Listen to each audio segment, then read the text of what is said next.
Hello, my name is Parz, and welcome to Artificial Night Sky. Today I'm going to be showcasing my current itabeya, which is located in the house that I've been living in for the past 3 years now. This is probably the best version of my itabeya. I said that last time. It continues to evolve. I kind of put this off for a while. The last time I did the video was in 2023. Now it's been almost 2 years since then, or at least almost 2 years since I initially recorded the last one. And I held off for a while thinking that my room hadn't really changed too much, but I think that's only coming from the perspective of someone who sees this room every single day of their life, lives in it. And perhaps to a certain extent, this feeling has let me fall into a sort of complacency with the room for a while. But within the past couple months, I've been doing a lot of reorganizing, putting up new posters, shifting stuff around, and I've been really happy with the changes that have occurred due to interacting with different people, reading different blogs, checking out different pictures, and generally just reassessing my living space and trying to make it the best it can be and not letting myself fall into that same complacency, just accepting it as it is and not really adjusting anything. So the itabeya continues to evolve, and now you're going to see the most current version of it. And yeah, this video is not going to be nearly as long as the last one because the last one was a bit of a pain to edit. This one will be half as long, but hopefully it will still have enough interesting things to look at. Despite what the length might indicate, I don't have time to go into depth on every single thing in the room. So I guess if you have any questions or just want to know more about or mention something, feel free to comment down below. In addition, due to the length of the video, I provided some chapters down below in the description, just in case you do want to skip around, feel free to do so. Otherwise, you can just watch the entire thing all the way through. I don't mind either way. But I guess that's enough for this prolonged intro. Let's just get straight into the video. I hope you enjoy. Itai no, tonde ike janai yo. If anything, we need more itai. Welcome to the 2025 Parz itabeya video update and a complete revision to the room. As you probably heard in the opening, a little monologue thing I did, I initially didn't want to film this because I didn't know how different the room would look until I took a step back and looked at it. Because I mean, I take a lot of it for granted because I live here every day. But all things considered, a lot has changed, and I think it's going to be cool. So I'm going to go through everything. I'm not going to linger on stuff a little too long like I did last time, but I still want to give a good overview. So we're just going to hit the ground running, okay? What you're looking at right here is a Genshiken Season 2 DVD box set put out by Anime Works, I want to say. And it's standing on another Genshiken Season 2 DVD box set, next to which is, of course, another one. And these are propped on top of not one, not two, but 3 Genshiken DVD box sets. So the reason I have these is because they all come with what I can only describe as unofficial Artificial Night Sky merchandise. That is the Otaku Shop for Doujin t-shirt. If you've seen it before, you know exactly what I'm talking about. But it's a t-shirt that has a design that looks like it's a parody of Dunkin' Donuts, and it's like Otaku Shop for Doujin. I thought it was hilarious. I ended up getting a lot of these on eBay, and now I have 6 of them. So if anyone ever, for some ungodly reason, thinks they know who I am, IRL, just say, are you Artificial Night Sky or are you Parz, and I am contractually obliged to give you one of these. Well, at least 5 of these are up for grabs. One of them is for my senpai. Other couple of random things on this little table. Clear file from C103. I just kind of stuck it there. You know, miscellaneous hanging stuff up. Mountain Dew. I forgot what it's called. It's just like violet one. I had that can and I saved it from a while ago. Miscellaneous items. Some model kits. A box for an item you'll see in a second. This one is my first Ita Shop model kit. I haven't built it yet. This one is an Impreza WRX STI with characters from Love Live Sunshine. I'm not a huge fan of Love Live Sunshine, all things considered. I just like Yohane, but I'm a Subaru fan, so I felt like I needed to get that one. A couple of other items over here. Let me move this out of the way temporarily. Initial D plastic model kit. uh, the Trueno A86 Hachiroku, uh, Subaru Impreza WRC 99, Tamiya, and then 3 Gundam kits. The first one I believe is Zeta Gundam. Below that is Charazaku, which this is a second one. I've already built one. I received a second one by like someone gave it to me for a present, and I was like, oh, okay, I already have this one, but I can't say anything about it. And then below that is, I believe it's a red Astray frame from that, it's like a Gundam Seed spin-off thing. I always thought the model kit looked pretty cool though. I haven't built any of these, and honestly I might sell them because I'm not really big into Gunpla anymore. I just like regular plastic models once in a while. Mostly like JDM car stuff now. Aforementioned tools for the plastic models, and I believe this is a 14 terabyte external hard drive.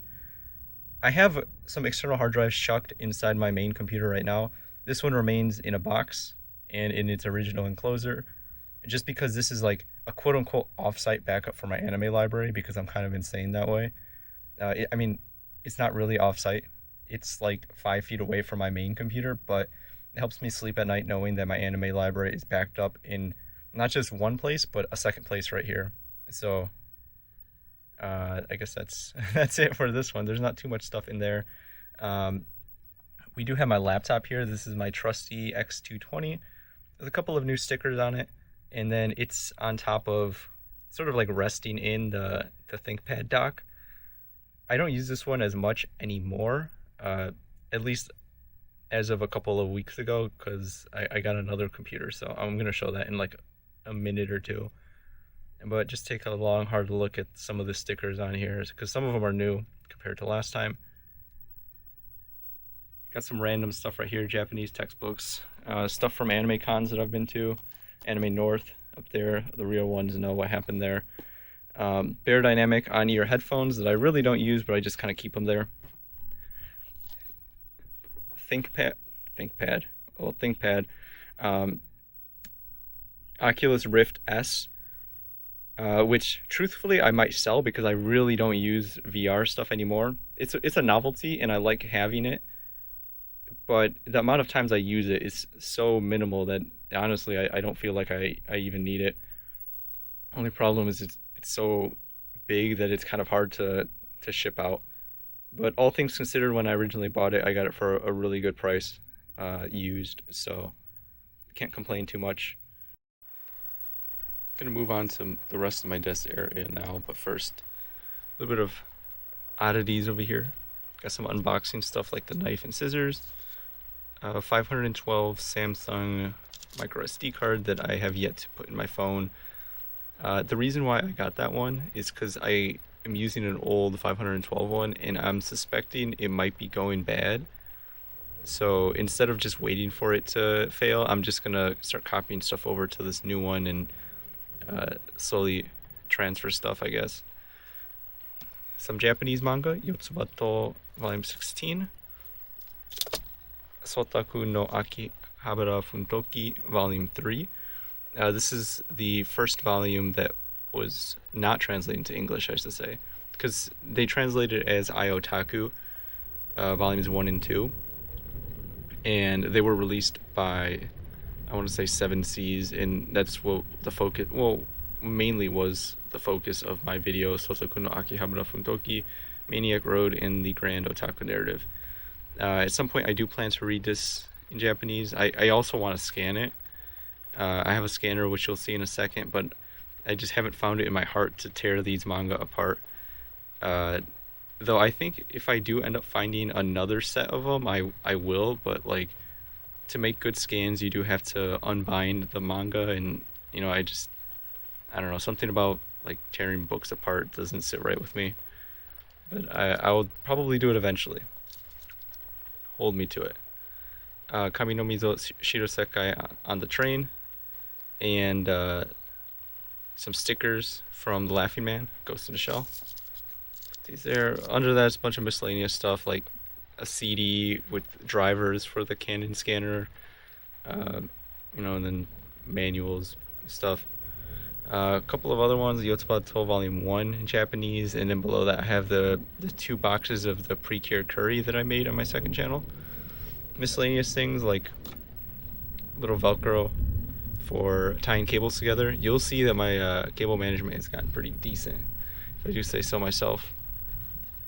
A switch in there, some hair ties, some other miscellaneous things right here. A wireless mouse that I'm using for my laptop at the moment, a little microfiber cloth to wipe down my computer screen, and my old phone, which is the Samsung Galaxy S20 FE with the sticker case. Right now I'm currently using a new phone, the Sony Xperia 1 6, and it's been pretty good. And that's what I'm recording this video with, so I can't really show you that. Not that it's really that interesting. Measuring tape, I'll get to that in a second, trust. Right here, I just want to show you real quick. This is the new laptop I've been using, the T490. I got this ThinkPad. I was originally going to get a T480 or a T470. I went back and forth on a lot of different models, actually. Initially, it was just to upgrade the X220. I think I mentioned that earlier. I don't remember, because when I recorded that segment, it was a completely different day. And I've looked at different models. For a while, I wanted to get a W520 or 530, just because I thought the workstation computers were really cool. But then I started to shift towards like different options, and I ultimately settled for a T490. This is the one that is kind of lame because it has soldered on RAM, or at least one 8GB stick is, so you can upgrade beyond that, which I threw a 32 gig stick into. So now I have 40 gigabytes. Upgrading is not as easy as some of the older computers, but I think it's a very, it gets the job done, I guess. And I mainly purchased it because I wanted to play eroge on it. So, it just came installed with Windows, kept Windows on it, just put a bunch of eroge, and it's been pretty good. So this is what I was talking about earlier that I had to get to. This is an itabeya special. And also there's a thunderstorm out right now, and I hope that's not really picking up too much on the camera, but you never know. But anyways, itabeya special. This is the this is the Kimoi tissue box. This one is specifically from Da Capo 2 PS. This is the Otome and Yume little cover thing here. So one thing you've probably noticed already, and if not, I'm going to point it out and ruin your day, is that this cover does not fit a normal Kleenex box. I don't know if this Kleenex box in particular is kind of small, or the ones in Japan are longer. I want to say it's the other way around. But like a weird aside, but I remember like specifically at my grandparents' house, they had like those kind of short but longer tissue boxes, so maybe that's what this was designed for, but I'm not too sure. But regardless, if you don't look at it too much, you don't know it's there, you can just see the Da Capo girls. Now, another unfortunate thing is that it doesn't completely cover it. When I bought it, I was under the impression that it was just going to be wrapping the entire thing, but it wasn't that. But regardless, I do like it, and I mean, you could maybe put it sideways and hide the fact that you can still kind of see the rest. Though I do really like that side. I do like Yume a lot. Put that over here. The other things, Canon scanner. I think this is a Canon Lid 300, which is obviously not the best scanner in the world, but I got this one for a pretty decent deal on eBay, and I haven't used it yet, so I can't tell you if it's good or not. It's probably fine, honestly, for the purposes that I'm going to use it for, so it's whatever. Then there's, let's say how it is. This is a Blu-ray player. Some miscellaneous cables and stuff. Same bookshelf speakers that I've had for a while, and now with a bunch of stickers on the side. And this free run one is kind of unsticking, so let's fix it there. Some miscellaneous books just kind of there. Otaku Japan's Database Animals, which I haven't read. It's just there as decoration. A little notebook with pens that I use to take miscellaneous notes or whatever if I do end up needing it. A remote for my topping DAC, which you'll see in a second, but it's over there. I really don't use this. This is mainly like, on the offhand chance that I might. because the DAC will automatically turn itself on when the computer turns on, so like this is not really useful. I don't really need to elaborate too much on that. 8-bit DOE USB-C controller. I think this is the Bluetooth variant that works with the Switch. Pretty good controller. I haven't used it that much, but I have enjoyed my time with it. Some Benadryl for allergies mainly. A Dakapo 2 Spring Collection. Asakura Yume clock right here. As you can see, it's working. Got this one on Surugaya recently. And if I press the button on the back, I'm not sure how well it's going to pick up, but I'm going to give it a shot anyways.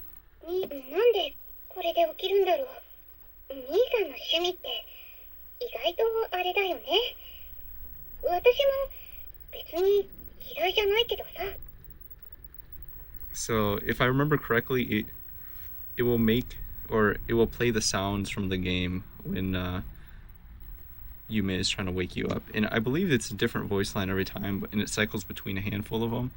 So you can kind of see here, but I obviously don't have it set, but I do have it next to my bed right here, and it is mostly accurate. Micro SD card right there. Here's a second mouse. I might have to turn on my other lamp right here so I can get a little bit more light. Hopefully that's not too crazy and different, but let's actually talk about the desk things right here. So if you have OCD, this is going to bother you because they're not the exact same size. But just for the sake of maximalism, I have my Oregairu desk mat right here with Yukino and Yui. I believe this is for like a Valentine's Day illustration. And then Takagaki Kaede one right here. These, I don't think they're actually mouse pads. They advertise them as play mats or something like that, which I guess people use for like trading cards or something, but you can use them as like large mouse pads. Though the problem with the Takagaki Kaede one, it's perfect under all other circumstances. The only problem is that I can only put my keyboard up until like right here. Otherwise it's going to cover her face, and like that kind of ruins the point of the mouse pad, because if I would put like the keyboard right here, then like I really don't see anything. So I just kind of stick the keyboard up there, which it really isn't an issue, but it does bother me a little bit. But I'd rather see her beautiful face than try to cover it up, so I'll be uncomfortable for her sake. Razer Death Adder V3 wireless mouse. I used to be really against wireless mice, but then I started using this one and I kind of stuck with it. The rain is picking up. Hopefully it's not picking up too much on the camera. Basilisk V2, I want to say. This is an older one. I keep a wired mouse on hand just in case, but I just kind of stick it back there when it's not in use. Let me focus in here. I've already talked about the audio setup before, but just as a quick little recap, it hasn't really changed. USB feeding into the topping E30 DAC, which then feeds into the JDS Labs Atom amplifier. Nothing too crazy. I just use it for IEMs mainly, so like this is more than enough. I've never had an issue, and I've fully customized this, of course, with the Totomi T drive sticker, as well as a couple of other random stickers, because I gotta put stickers on everything. That's just the rule in this household. Here is a remote for the LG C3 TV, which is not here at the moment. What you might actually see, let me move the mouse, is this HP, let me check the model, X27Q. This is a 27-inch high refresh rate. I want to say it's like 144 hertz. Unless it's 100, maybe it's 120 hertz. But it's, it's a regular monitor. I bought this one maybe like 2 years ago, and it used to be as like a third monitor. And I originally had an MSI monitor that was curved. It was a VA panel, and I had that one as my main computer monitor, but I ended up getting rid of that one just because after I bought the LG C3, I stopped using the other monitors because they didn't fit my desk, and I could only keep one, so I decided to keep this one because it was IPS and it did look better than comparatively to the other ones. I still have the 1080p monitors, but I'll touch on why those aren't here in a second. But anyways, I mainly use the LG C3 TV most times of the year. I'm going to put a video up right now of what the setup looks like normally with that TV, but right now during the summer, my room does get kind of hot and humid, and I don't run the air conditioning all the time because that would get kind of expensive. So during the warmer months, I end up taking the TV downstairs to one of like the other bedrooms, and I just kind of just put it down there for storage temporarily while and I just kind of make do with this TV. And then once like September comes along and it's not too hot anymore, then I bring the TV back up and the setup goes back to how it is normally. For those interested, it's LG C3 OLED TV, 120 hertz, 42-inch variant. It works perfectly fine in this setup, and I even keep the speakers and whatnot, but it basically goes from like right there to right there. I mainly use it just for watching anime, not much else. So in that regard, it's been serving me pretty well. And one thing I have done with that monitor mainly is start to use Wallpaper Engine a lot just to avoid burn-in, but I use like anime openings and random random little MVs from Idolmaster Cinderella Girls and whatnot, just kind of to make the experience more fun. Because if you have a black background and you have an OLED monitor, I think you're the most boring person alive. But I'm going to talk about this now since I'm already here. But on to my PC stuff. So this is kind of the setup right here. I have two 8TB drives, one 14TB drive. The 14TB is for anime. The two 8TB are Kosuzu is for backup, anime backup, and then Flandre is for miscellaneous items, which also includes like video files. So the video I'm recording literally right now is going to go on to Flandre, and then the local disk is the SSD, which I really don't save anything to other than pictures. So 2 terabytes was overkill, but that's just how I roll. The more terabytes, the better. And then, as I think I highlighted in a couple minutes ago, I do have another 14 terabyte quote unquote off-site backup for additional anime stuff. So I have some redundancy there. It's not the smartest way to do it, and that's not the way I would ideally want it, but it's the lazy way, and it gets the job done. But otherwise, that's the computer here. I'll get to the specs in a second. I'm going to kind of touch on a couple of things I glossed over. Shure S12 planar IEMs. When I initially got these, I bought into the hype, and I wasn't entirely sure if I liked them that much compared to some of the other IEMs I had, like the Moondrop Kato and the Blessing 2 Dusk. But over the years, like, these have just become the default IEM that I've used because with one of the EQ profiles that I downloaded online, I tweaked a little bit, and then just the fact that they're just comfortable to use and they have a relatively warm sound after EQing, I've just used them pretty much all the time. So that's that. One random little story with these is that these are not usually the ear tips I use. These I bought at E-Earphone in Akihabara. I don't remember the brand, but I usually use, I think it's like Final Audio ear tips, like the medium size. They're black, but like, I shit you not, the other day I was listening to music or something with them. I took the headphones out.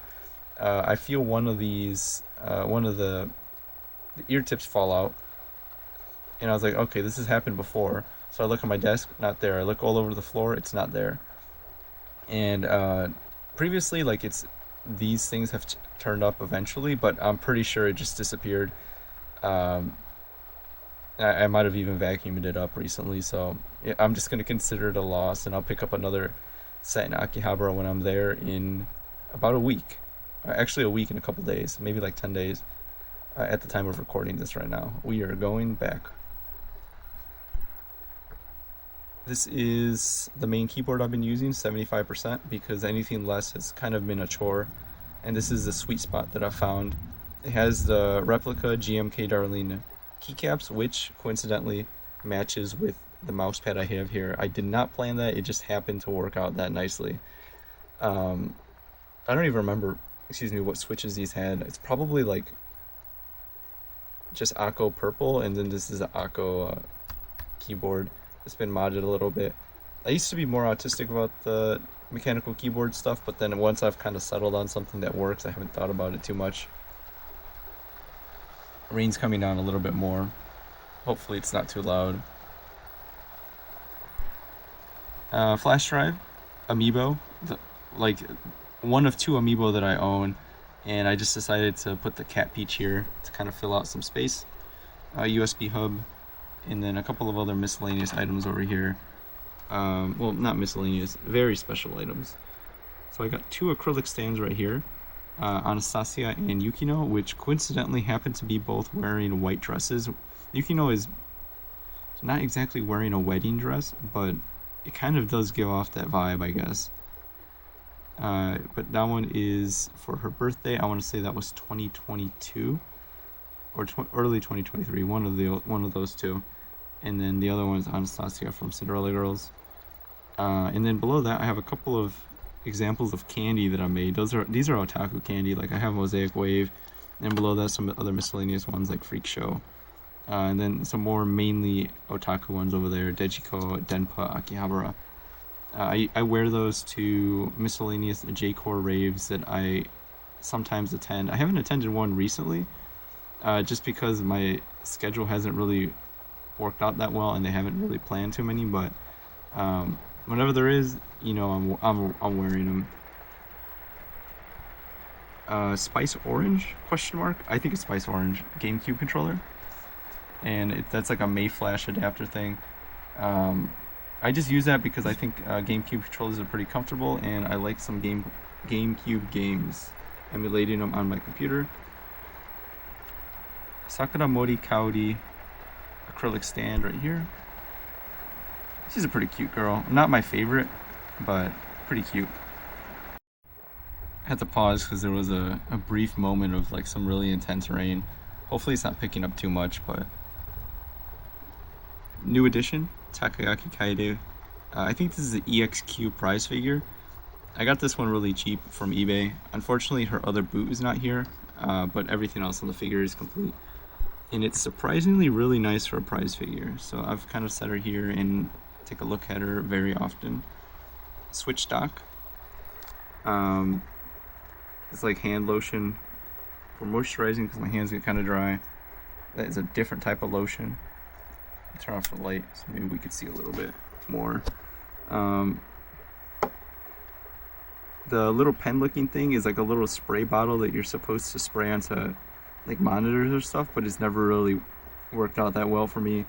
And then I have like a little gacha, this like a Sega CD, and then a Poke Walker. Turn that back on and blind you in the process. Gomen nasai. Let me move that over a little bit. A couple of more acrylic stands. I do have something funny to say about the Nino. So I thought I had lost her, but maybe like a week ago, or probably 2 weeks ago at this point, on doing something completely unrelated, I was looking through my bag of doujinshi in there, and all the way at the bottom, under all the omnibuses, I found Nino. Just kind of there. She had seen some things. I think I lost like the little nameplate, honestly, but it's whatever at this point. But I found her in there. I'm like, what the heck? I totally forgot I had this acrylic stand until I saw her again, and got her back. And then here's Kitagawa Marin with a little bit more candy below her.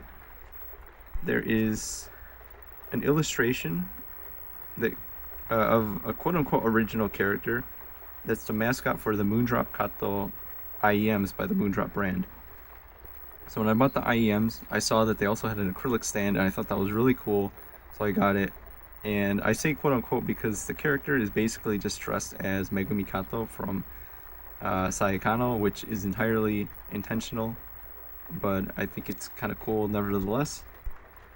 Shibuya Canon from Love Live Superstar. Love Live Superstar, like, it initially started off really strong for me. Second season was pretty good. But for some reason, I wasn't like as into the third season. But overall, I do think Superstar is one of the stronger entries in the franchise. Significantly better than Sunshine.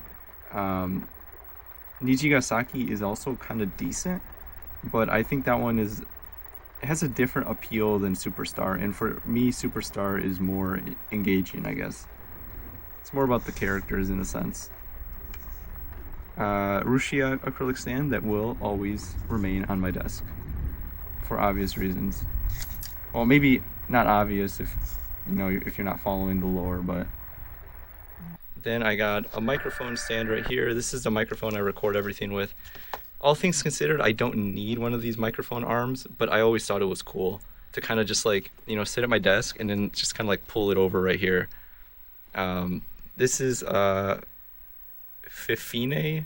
I have no idea. It's just a random $30 USB microphone that I bought on Amazon, and it gets the job done. Upon which, hanging from right here, are some Sennheiser HD 518 headphones, which are not the best, but I've had these for so long and they've been really trusty and I like them.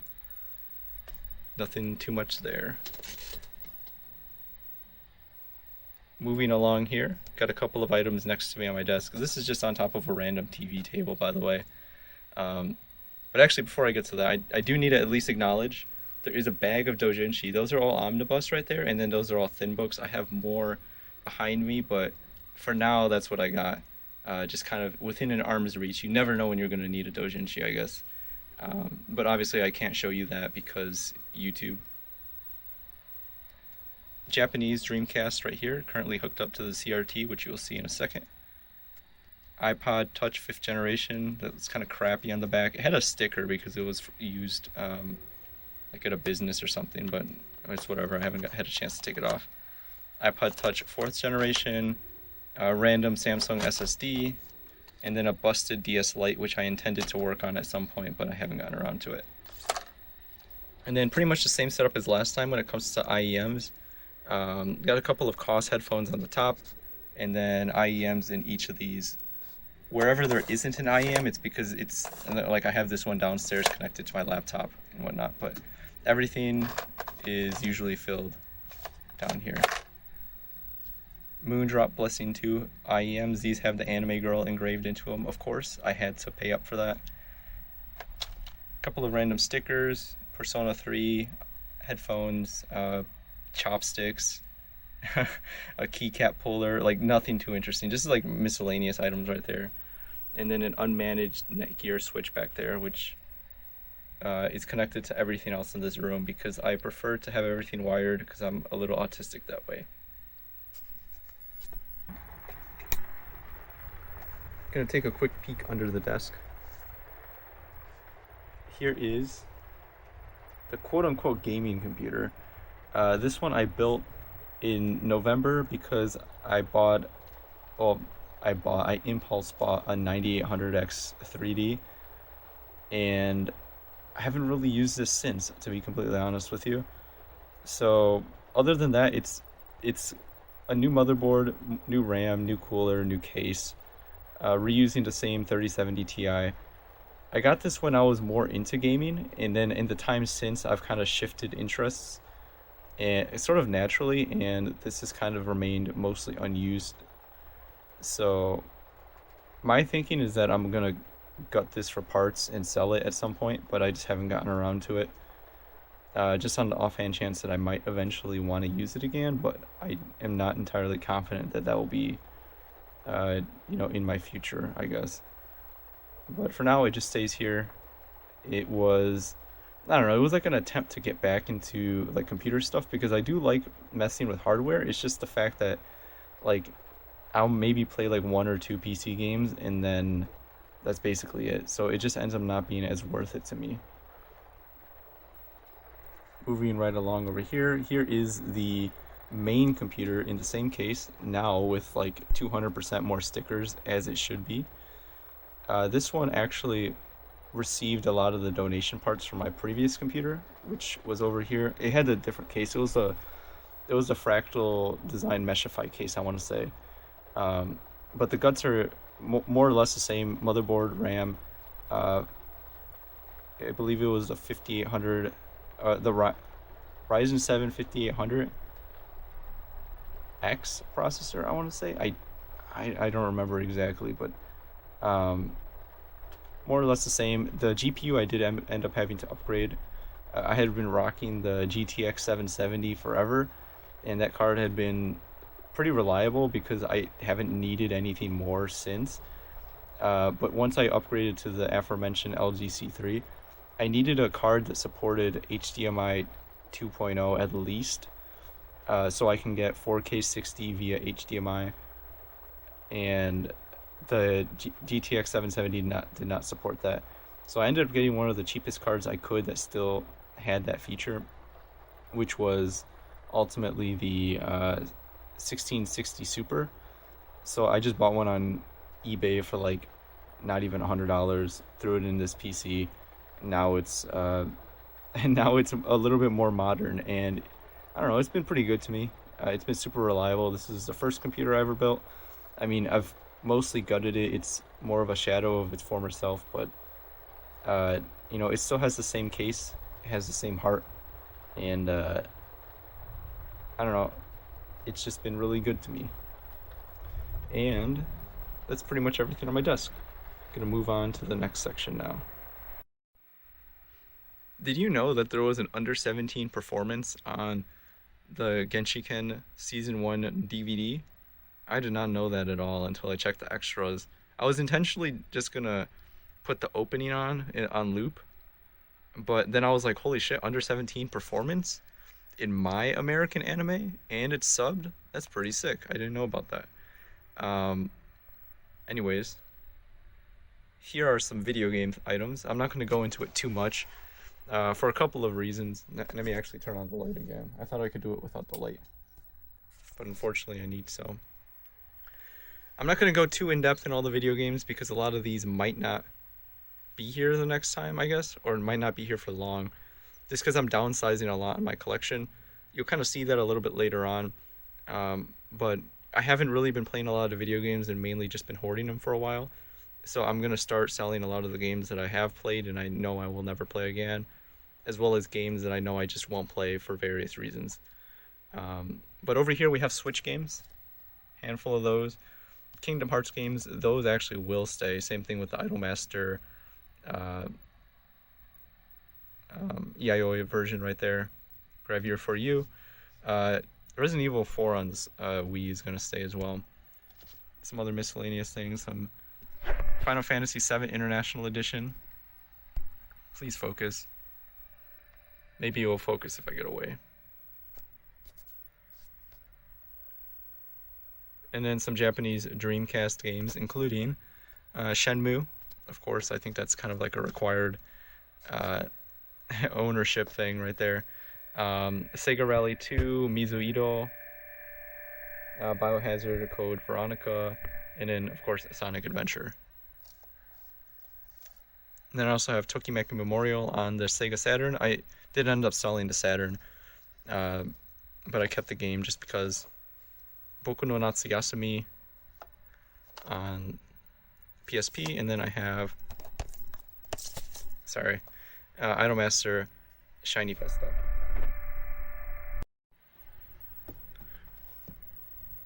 And then, of course, I have the Midnight Purple Nintendo 3DS box in here, because I purchased it, not new in box, but I got it complete in box recently. Oh, it's not going to open because I got keyboards. But I'll kind of just give a brief overview. Got some PS2 games right there. I'm going to be downsizing mainly with PS2 because I think I have way too many. I got some blank DVDs. Actually, no, CDRs, because you can burn Dreamcast games and play them like that. Pikachu Amiibo, random controllers. Got two DualShock 4s, a Switch Pro controller in there. Xbox 360 controller, which I used to use until I got the 8-bit Duo one. I believe this, which one is this? Akiba Strip, Undead and Undressed, I want to say. 3DS games, which I will, 3DS and DS I'm going to keep 100% because those are the systems that I consistently will return to regardless of my mood. And then over there is PS4 games. A while back, one of my coworkers gave me, well, not gave me, I ended up paying them, but they gave me a ton of PS4 games for like super cheap. I got maybe like 20 for $15 or something. It was pretty crazy. But a lot of them I don't even play and don't intend to play, so I might just get rid of them. And then got some PS3 games over there, like Idolmaster. Which one is this one? There's Idolmaster 2, and then this one is Idolmaster 1 for All. Then a couple of Dreamcast magazines hiding in the background over there. But like I said, I really haven't been playing too many video games, so my goal is kind of just to start downsizing on them, because like a lot of these games I bought years ago and haven't touched. So I'm just prioritizing what I really want to have and what I know I bought just because it was something I had seen like a YouTube video about and thought like, you know, maybe I want to play this in a couple years, but it's been a couple of years and, you know, that time has not come. Time to move on to the really cool otaku stuff. It's still raining, but I'm gonna get through this anyways. Hopefully it's not too obtrusive on the audio. With any luck, it will sound maybe a little comfy, atmospheric even. But regardless, let's talk about wire racks. This section is pretty new, and I'm very proud of it. It's not entirely perfect, I would say, because there are some aspects to the display that I do want to change in the future. Maybe update, move things around, so it's not entirely final. But I am very happy with the wire racks, let me tell you. Like, unnecessarily happy. And I ended up being inspired to start using them after I read a blog by Moe Haven on WordPress, talking about various things, like various itabeya stuff, and they mentioned wire racks specifically, and I was like, you know what? I never thought about it, but I've always seen these wire racks in itabeya, and it never occurred to me that I should get one until after I read that blog. So then I ended up buying one, and then one turned into two, and it's probably going to continue spiraling out of control from there. Because, as the blog puts it, one of the coolest things about these wire racks, not only the fact that they are relatively inexpensive, is that you can see the posters through the back, and they're very versatile on displaying stuff, so they're really cool. But I'm going to give you a rundown of what's actually on here. First off, we got the Mannaka Koishi Fumo right here, who is very top heavy, unfortunately, don't tell her that, and she will fall over all the time. So right now she's sort of leaning on the TV because I've kind of had this skewed over, but under normal circumstances she would be falling over, and it's kind of you know, I don't want to say anything bad, but like it's kind of annoying because she's always falling down and you kind of have to position her in a certain way, and then it kind of ends up bending her hat, unfortunately. Then we have a Miku plush, and then we have two books right here that are very important to me, and also mainly Kimi ga Nozomu Eien. People who had seen my video, An Ode to Kimi Nozo, will recognize Honto no Takaramono by Murakami Haruka. And then here is the other one, Maya Uru no Okurimono. These two came as limited edition packing items for the Kimi Nozo DVD in Japan. I want to say this one's volume 7 specifically, because just I remember that one off the top of my head. I don't remember that one. But I purchased both of them as a bundle, and I featured this one in the video like I'd said. Big fan of Kimi Nozo, plan to get more merch of that eventually. Here's a Samsung DVD / VHS combo thing. The DVD function doesn't work, but the VHS does, which I don't mind because I have a PS2 right now, which I'm quite literally watching some Under-17 footage right here as we speak. Or maybe not watching it, but I have it playing in the background. And I don't know, it's a VHS player I picked up at the thrift store. Some Idolmaster Cinderella Girls pen lights. These are for characters I'm not particularly a huge fan of.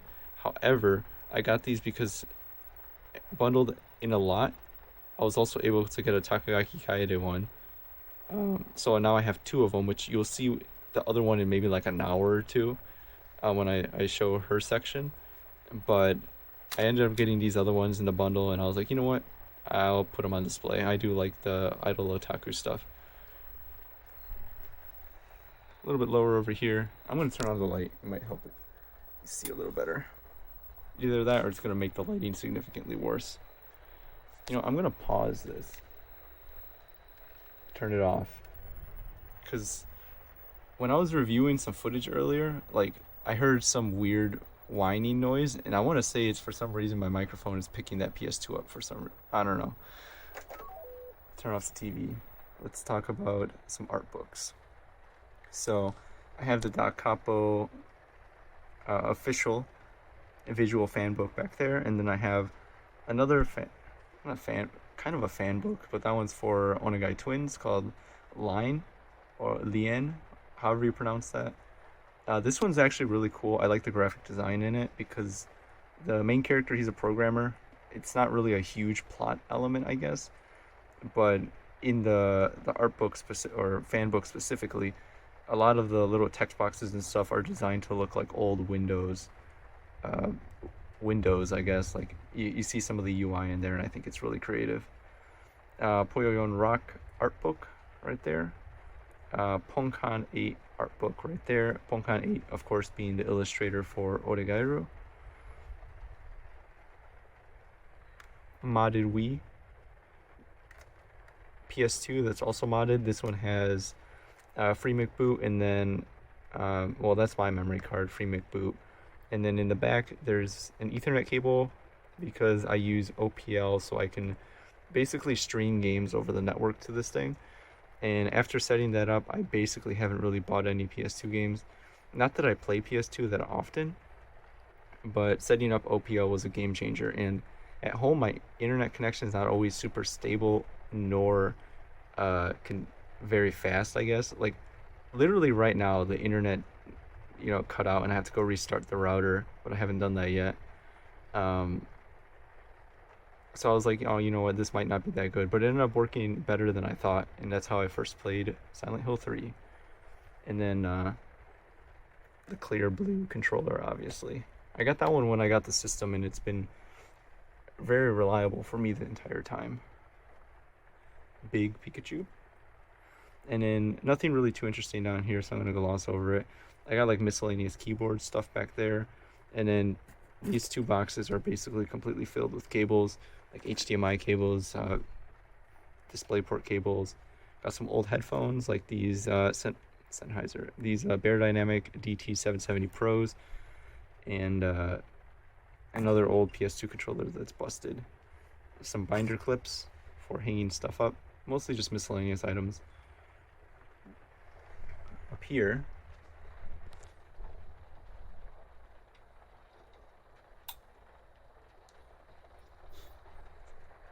two pop-up parade Oreimo figures, Kuroneko and Kirino,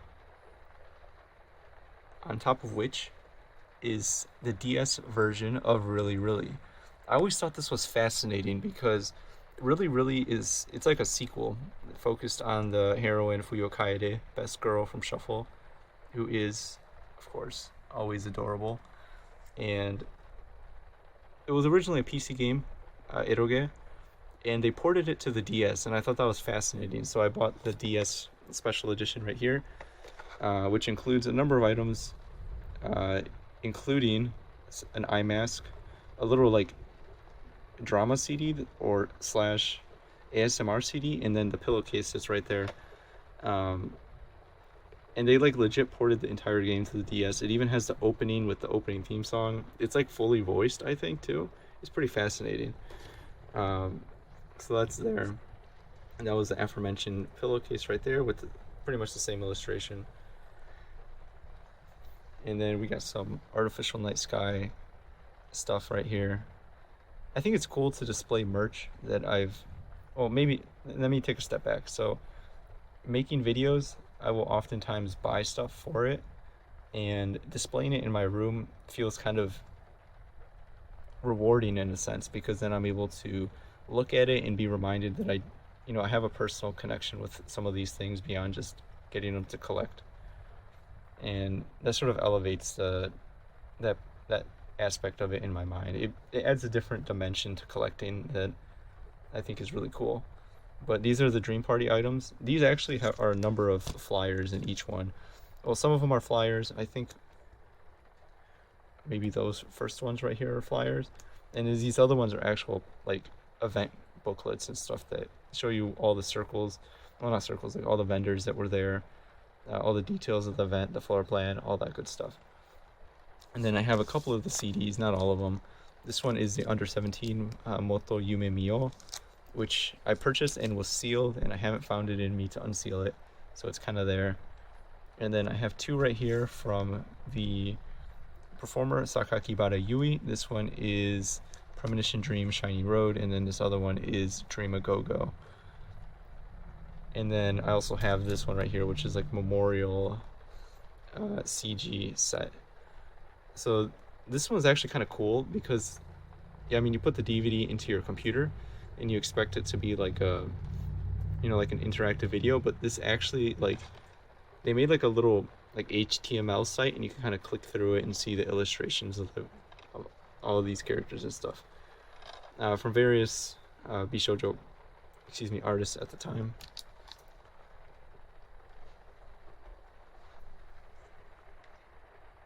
Moving down a little bit lower here, I have Takagaki Kaede towel that I put there recently with a binder clip because I originally had it by her shrine, which you'll see in like 2 hours. But it was being covered by something else, so I just figured I'd put it here, and it might be a better use of space.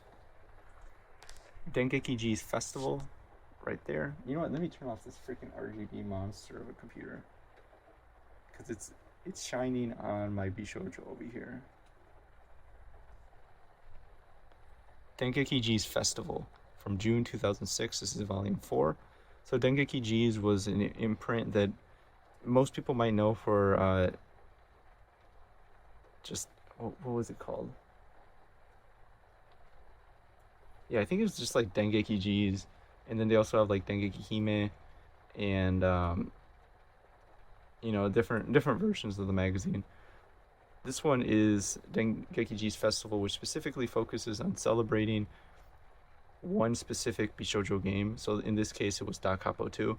So it was basically just like an unofficial little fan book thing that came with a couple of extras, which are included in the special box. There was an IC card holder. There was like a puzzle, which is kind of funny. And then there was the Asakuri Yume Dakimakura, which I have on my wall. And I will show a little bit more in detail when I talk about my posters near the end. But that's why I got that one right there. So I have both the magazine itself and then the special box on display. I have a Fuyuko, a bag that I purchased. Well, not that I purchased specifically, but at Comiket 103, I got the complete set from Orange Maru, the Circle. And they were putting out this Fuyuko book specifically, and then I got the bag included with it, and I've kind of used the binder clip, put it right there, and now I have more art. Then some more books right here. I have a visual fan book from Mizuhiro, Kimi ga Nozumu Ein Memorial art book right there, and then the Imoto game Mook right here. Well, it's like a book. Well, Mook is like a weird, not a weird thing, but like in Japan, a Mook basically just refers to something between a magazine and a book. It's more of an evergreen publication that you can sort of find readily at bookstores, but they're not necessarily like a book, but they're not like a magazine where they're released monthly or on a regular basis. So they released a number of these. This one specifically just focused on Imoto characters, which I naturally have a preference to because you see Yuki and Nemu on the cover, and also Akane. And yeah, I think this one's pretty neat.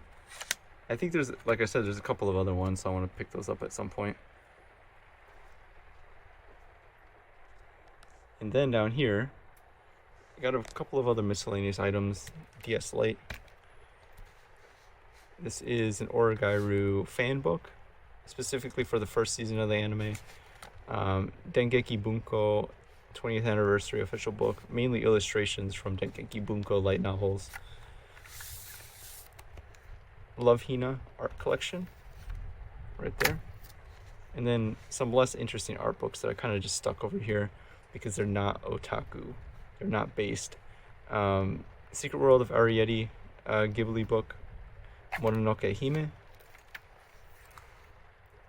This one I believe is Megazone 23.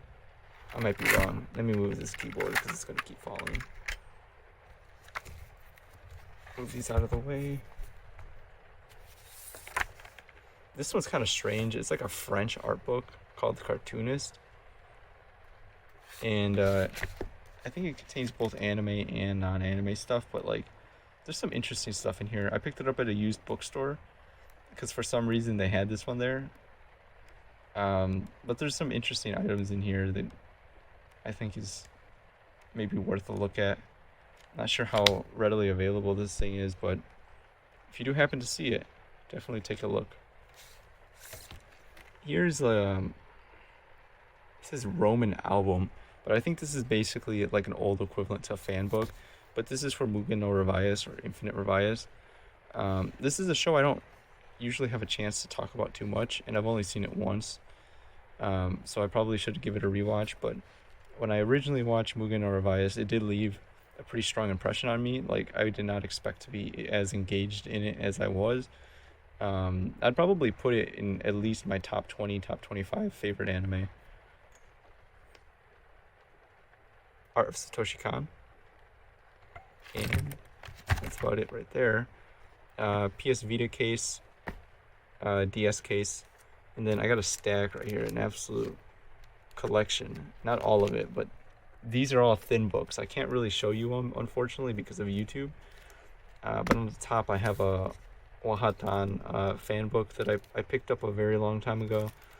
Safe for Work, Toho Dojin, and then basically the rest are 18 plus Erohon, thin books, if you will, which they do add up and they are kind of heavy if you pick them all up.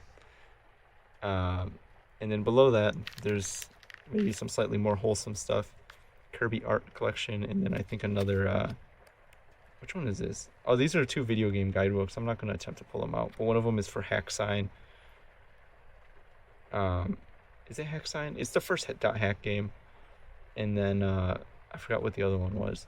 I think it's another, JRPG, but it's escaping me right now. But these are the wire racks, and I'm very, very satisfied with them. Oh, before I forget, these are like those little things that you find at shrines. I don't remember what they're called off the top of my head, but I have a Asuka one from the Rebuild movies, and then I have this Toho one right there.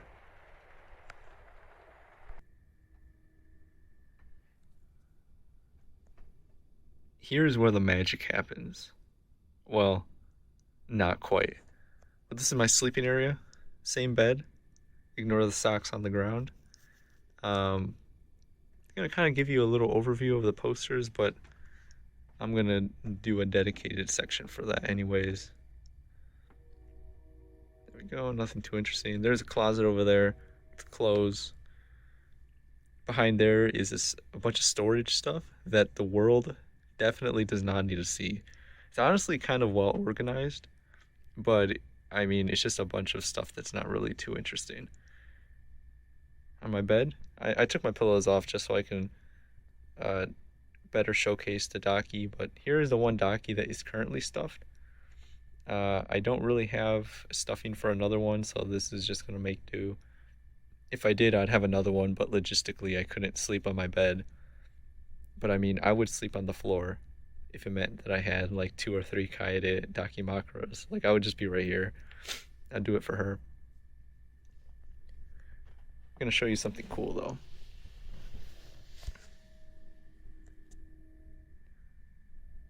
So if you know, you know. This is the Chihiro tapestry that Digibro used to have on his ceiling. This is the one where she looks like she's touching herself. I can't really show that on YouTube. Well, maybe I can, maybe I can't. Don't want to risk it though. But it's from F, the Ladder Tale, or just F, a Fairy Tale of Two, which is the eroge. I kind of have this precariously mounted on my ceiling using those like Scotch or command strip hooks in a mixture of safety pins and those binder clips or alligator clip things. Some corners have fallen off just because my ceiling is weird. It's not like a normal ceiling. But I've just kind of like restuck them on, and they've stayed on.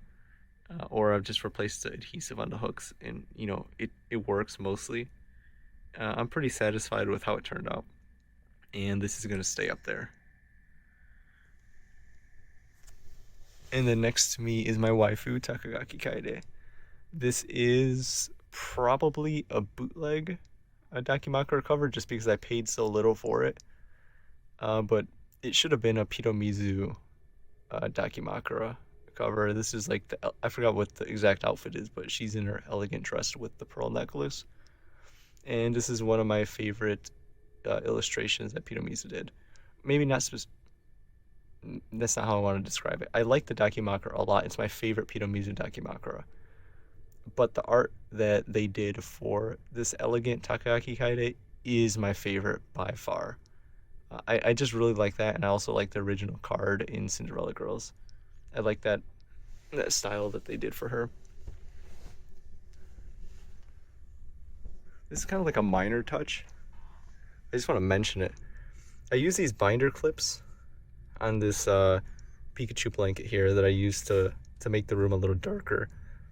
And like this is such a minor thing, but this has like improved my room like by so much, because before the blanket was just kind of like slung over this this curtain rack or curtain rod thing or whatever, so it would occasionally like fall down and be annoying because I couldn't really touch it.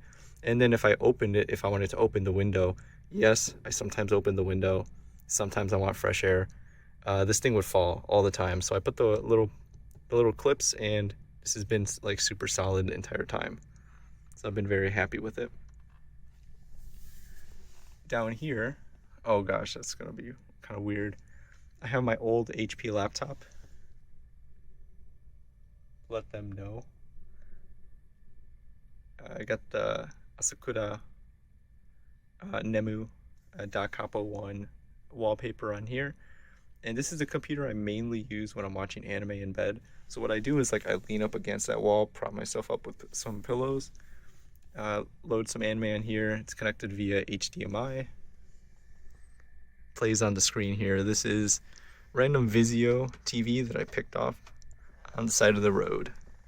And it's probably the best TV ever because, well, it was free, but also because it has like every input imaginable, like not just HDMI, but like freaking VGA, S-video, component, composite. Like I cannot ask for anything better. The only weird thing is that I haven't been able to figure it out. I'm not sure if this is a quirk with just my TV or just all these Vizios in general. But when I connect it to my computer, it kind of like crops it. So like when I play a video in MPV, like what is displayed here is not the actual resolution. It's like it extends beyond the end of the screen, which is weird.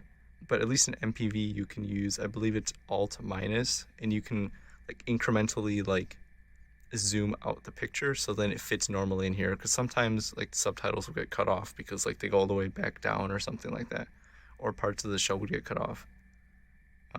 But otherwise I have no complaints. So that's TV. Then I do have a mixture of the RGB lights and then also the Christmas lights. The Christmas lights are new. Well, not new. I used to have them in university, but I just didn't have them up because I've been using the RGB. But I kind of figured I'd have two different lights for different occasions, different moods. Over here, nothing too interesting, just my underwear drawer, don't go through it.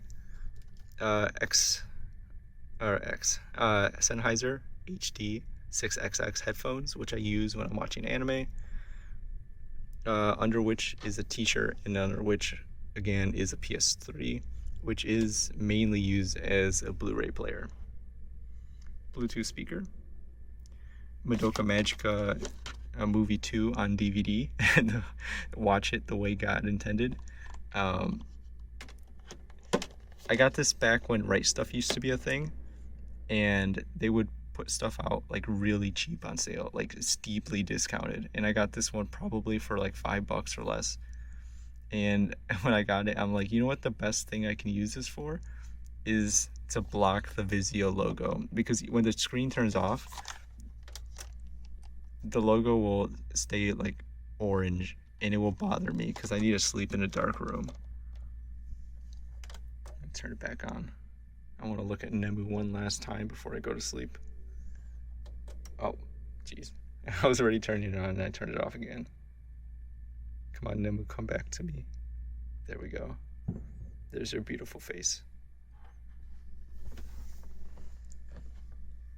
Over here, we have some manga. I have, not necessarily that I'm going to read this, but like manga that I'm like, you know what, I should get around to this at some point in the near future. So I got the All You Need Is Kill by the team behind like Death Note and stuff, Bakuman, I believe. This is omnibus. I tend to read a decent amount of omnibuses, or maybe not omnibuses, but like, because I believe this was like originally 2 volumes or something, but manga that are collected like this just seem easier to consume and binge. The Ori-Imo comic anthology. This one's pretty cool. I haven't read it yet, but I know of it. So this is kind of like a doujin anthology, I guess, where different artists come through and they give their takes on what Ori-Imo is to them, I guess. They're like different side stories within the Ori-Imo world. I read the Comic Party one. The Comic Party one's kind of cool. I'm going to talk about it a little bit later, but that one went on for really long, but there's some cool chapters in there. You definitely get to see like different artists and different takes on the characters, and I think that's really cool, especially since it's officially sanctioned by the publishers, I guess. Sono Biscuit / My Dress Up Darling Volume 1. And then The Liminal Zone by Junji Ito, which has been here for a long time. This is where I'm going to admit that I'm not a fan of Junji Ito, whatever. Japanese name order for the win, so I'm going to say Ito Junji.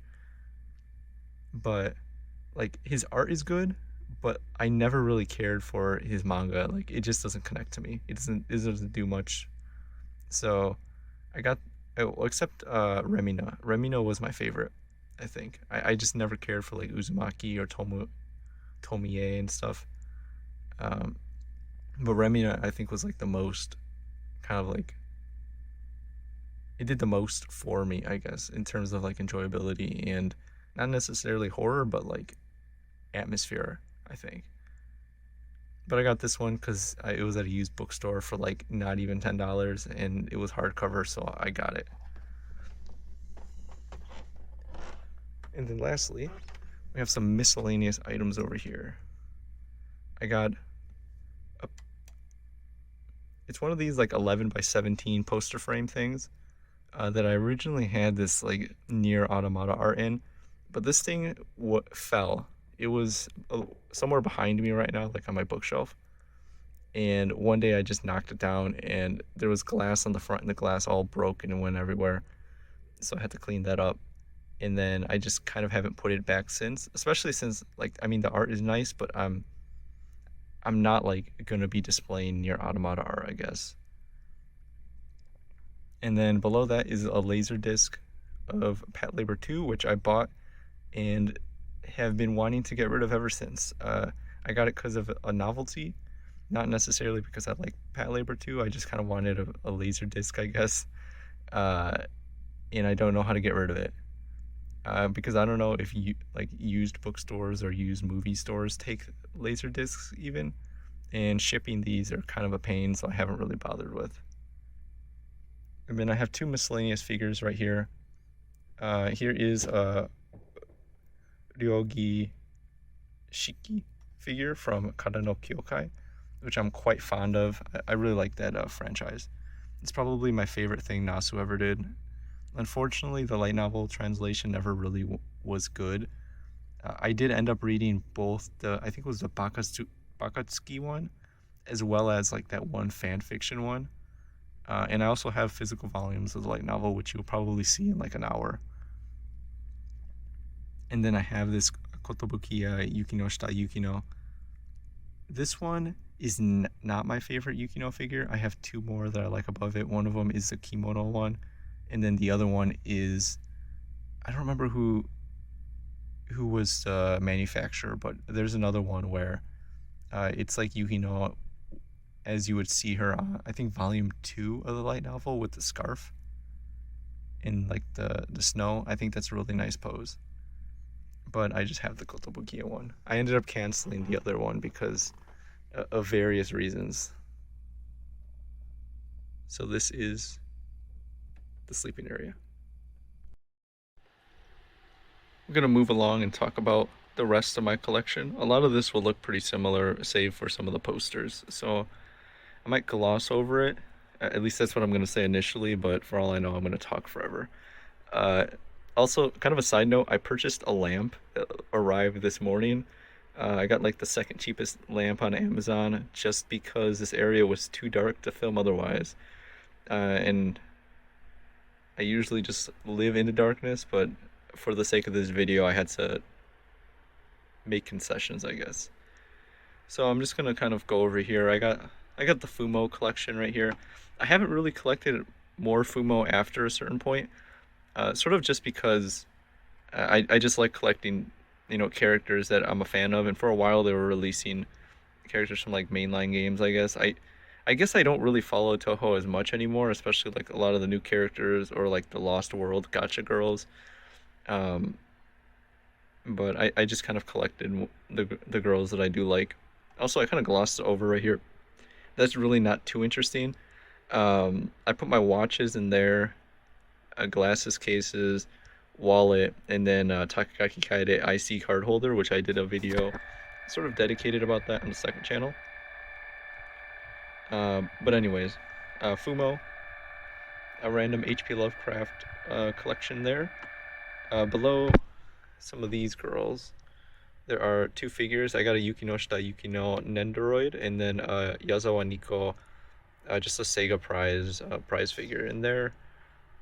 Monogatari light novels, set 1 and set 2. I never picked up the third one because I kind of stopped reading light novels after a while. A couple of non-Fumo over here. We have Totodile, which was Pokemon from, or my starter from Soul Silver. I have a bit of a history with that game, just because one of the last people I considered a friend from middle school got me into Pokemon because he was a really big fan. And he gave me a sealed copy of Soul Silver. I think this was way before like prices increased, but even if the prices were obscene, I think he still would have given it to me just because he really wanted me to get into Pokemon. So I have a plush of that for the memories.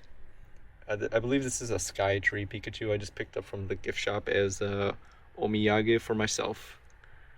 And the rest of the Fumo. And then there's a stack of like non-anime books which are not interesting. Except maybe the top one. It's Masters of Doom. I also picked up Alice's Adventure in Wonderland and Through the Looking Glass because I wanted to read it as supplemental reading material when I was working on Tsubihime. I just ended up reading Wikipedia instead. And then those Mario Kart toys from McDonald's. Let me get down here. Oh, Asuka from the Rebuilds. That's her hat right there. I wear it occasionally to like cons and whatnot. At the very top, we have some light novels. I have an incomplete set of the Origami. Actually, it's complete now. I was gonna say it was incomplete because for a while it wasn't. I might be missing one of the side volumes, like one of the 0.5 ones here or there, but I have up to 14. I don't know if the like, what are they called, like the after story volumes have ever been translated into English, or if there was plans to do that. I kind of stopped following Origami and light novels in general, but there's that. The next that I have Sword Art Online, another series I stopped collecting for, once again, because I stopped following light novels.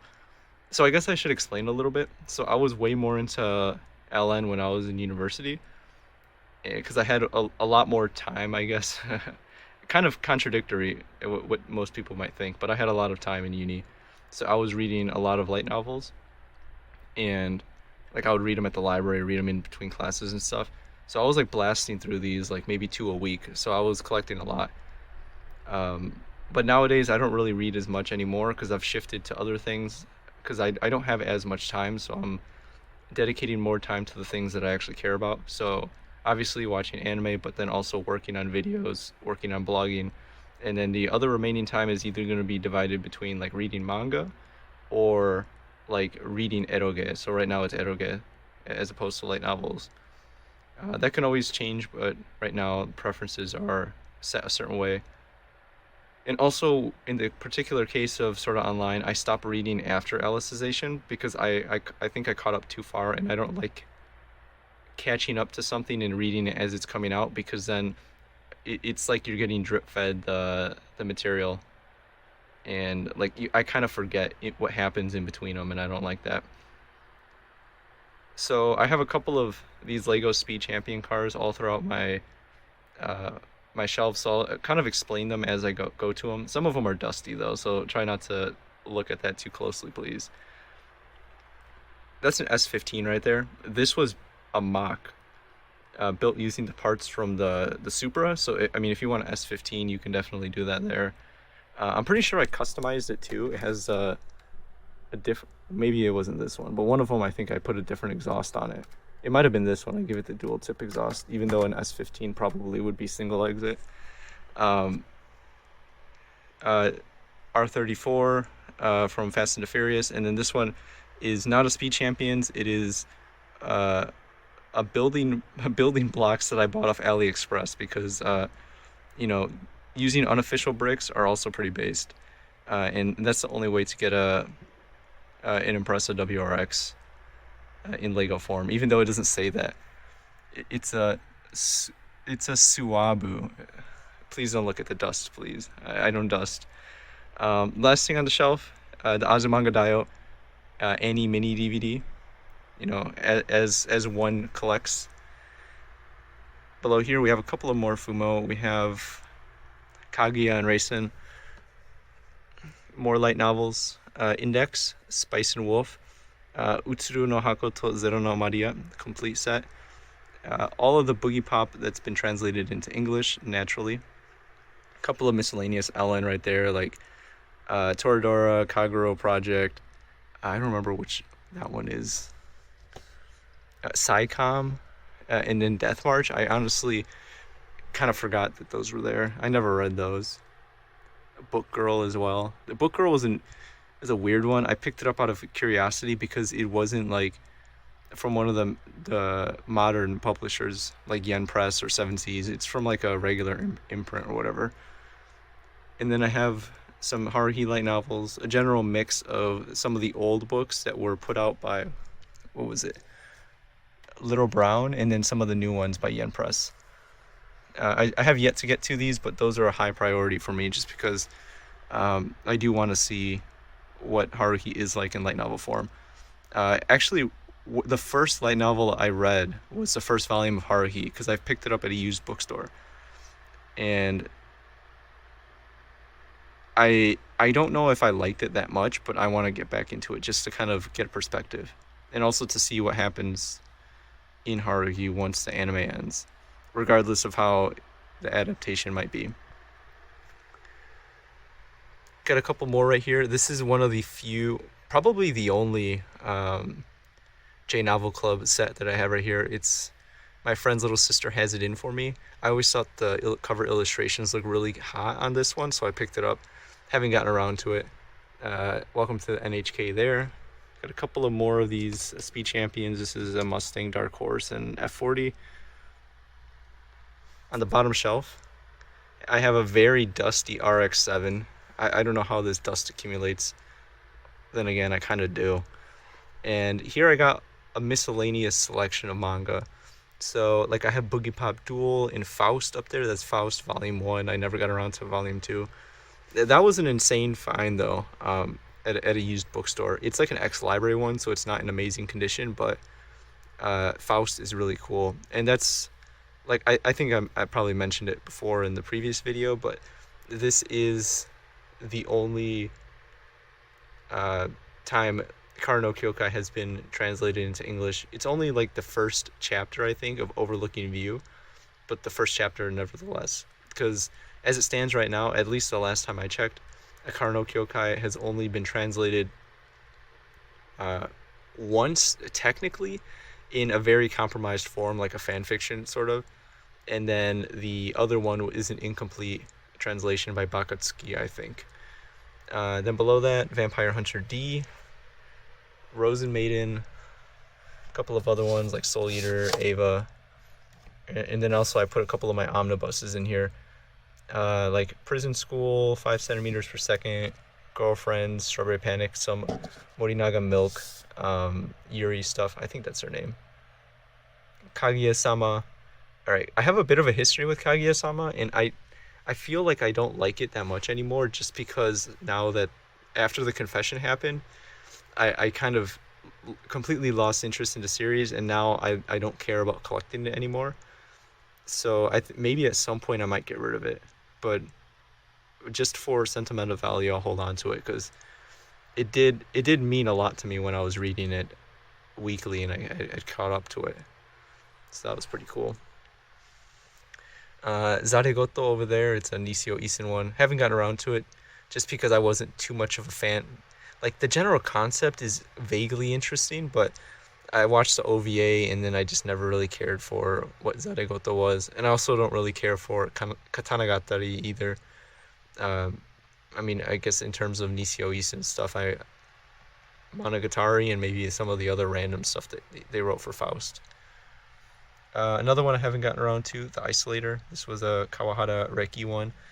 I mean, I don't hang around with a lot of people who talk about these things, but Isolator seems like a light novel that is like scarcely talked about, and that might be for good reason. Maybe it's probably not that good, but it was kind of interesting that they gave it a hardcover treatment.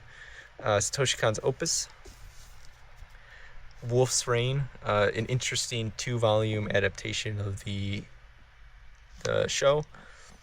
Trinity Blood, because 2000s vampire anime. And then some Food Wars. So Food Wars, here, I'm gonna sit down. Food Wars, or Shogeki no Soma, I got pretty into when I was in uni. It was like a manga that kind of pulled me back into manga for a while. And it was specifically around volume 19 here, as you can see. And that's when I started to collect them again. And I got really into it. And I don't know, it's a show that I've been pretty fond of for a long period of time. I probably would still be a fan of it if I returned to it. The only unfortunate thing is the anime gets progressively worse as the adaptations continue. Just because, I mean, and by worse, I mean like production value. I believe it was JC Staff who handled it, or at least they did the animation work technically on paper, but outsourced a lot. So it suffers greatly, and it just isn't as interesting anymore. And plus, Shokugeki no Soma infamously, I should say, continues like maybe an arc or two more than it probably should. There's a clean ending in there that should have happened. And everybody who's read it knows what I'm talking about. Unfortunately, that happens to a lot of manga. You either die a hero or live long enough to see yourself become the villain. That also happened to my beloved Prison School to a certain extent. But regardless, I'm happy for the memories it gave along the way. Oh, and this was like I think this was a Ford Focus. And I put like High School DxD stickers on it to attempt to make an Itasha, but it didn't work really that well. So just ignore it for now. Some more manga over here. And for those who are wondering, I don't have organizing system for my manga. I just kind of put it in a way that makes sense to me.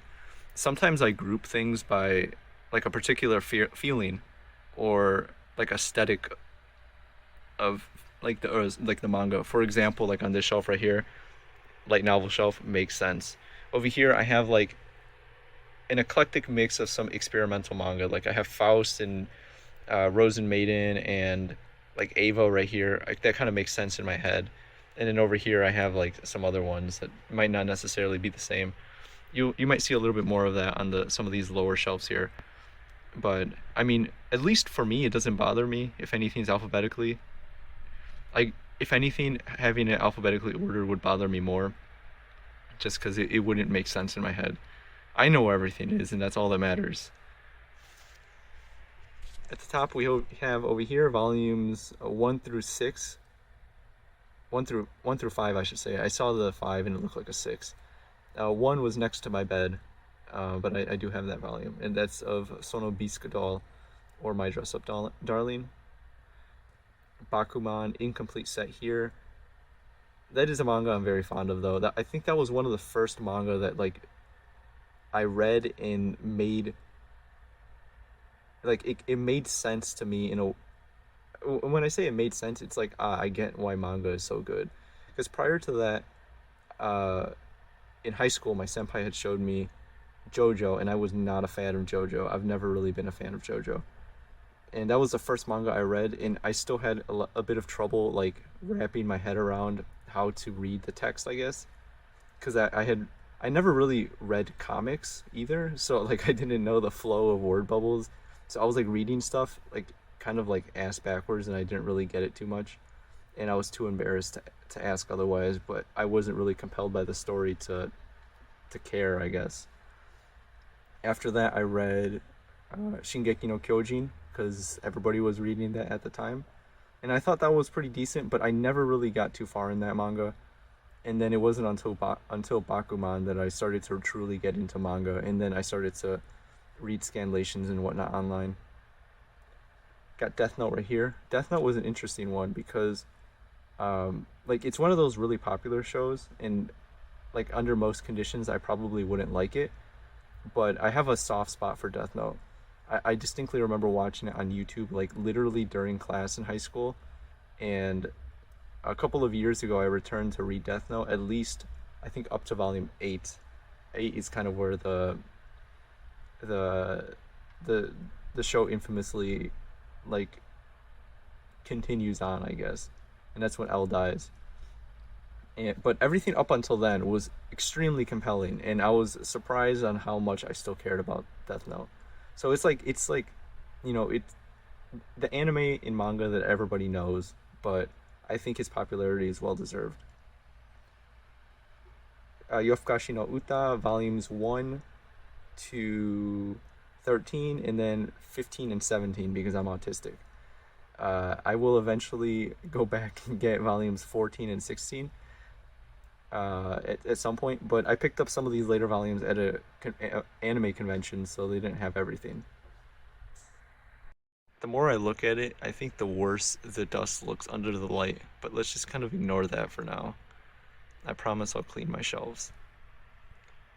Supra, McLaren F1, AMG, I don't remember which one this one is, but it's one of those experimental cars. And then this one is another AliExpress special. This one is an Audi RS6 wagon, which is pretty sick. And the build for that one was actually fun. Little Suiginto I got from a gacha in Akihabara. Got some more manga down here. I got some Berserk, volumes 1, 2, 3, 5, and then 15 through 22, and then 28, 29, 30. I kind of collect them irregularly as I'm reading it, and half-heartedly told myself I'd intend to collect the rest once I get around to it, but I just haven't. It doesn't help that I put Berserk on hold. It doesn't have enough cute girls in it. Toho Forbidden Scrollery, volumes 1 and 2 up there. Got some Gunslinger Girl. This I have 1 through 6, and then 9 until 12, and I think that's everything. Though it's possible there's a volume like 14 and 15. I don't remember. I have Monster, another one that's relatively incomplete, but that one is hard to get, especially the single volumes. I got that one at a used bookstore, so that's kind of why I have that one. These days it's all omnibuses, and I don't really like omnibuses because they're big, they're kind of uncomfortable to hold on to, and they are more expensive. You know, another staple manga, Yotsuba. I have everything except volume 16 because I don't know if it's been released in English yet. This is a bit of a mixed bag of yen press, as well as some ADV in there, like volumes 4 and 5 are ADV. That doesn't bother me too much, but for some people it might. I guess it helps that I put the ADV ones at the top so I don't have to look at it too much. I have more Yotsuba in Japanese, which you might see in a little bit. Welcome to the NHK manga, volumes 1 and 3, just random ones. Initial D, volume 3. Just kind of hanging out over there. Some miscellaneous items right here, like Yokohama Kaidashi Kiko, Omnibus Volume 1. Kind of a pretty neat used bookstore pull. Witch Hat Atelier, Volume 1. I got that one just because the art is talked about pretty highly, but I don't really know if I'm into it. And then 2 academic texts about manga. First one is Saito Tamaki's Beautiful Fighting Girl. I did read his book about Hikikomori when I was in uni. And then another one called Anime From Akira to Princess Mononoke by Susan J. Napier. That one I kind of skimmed. Some miscellaneous items. I think that's a McLaren Speed Champion, and that's a Mercedes AMG. Well, actually, it's Petronas or something. But I don't really get into F1 stuff. There was the aforementioned Yotsuba. I picked these up in Mandarake. This is volumes 2 through 10, and then 15, and then I have 16 on my desk. Volume 1 is also on my desk. Some of these also include the Obi. So I got these, obviously. You know, like every Japanese learner picks up Yotsuba at some point.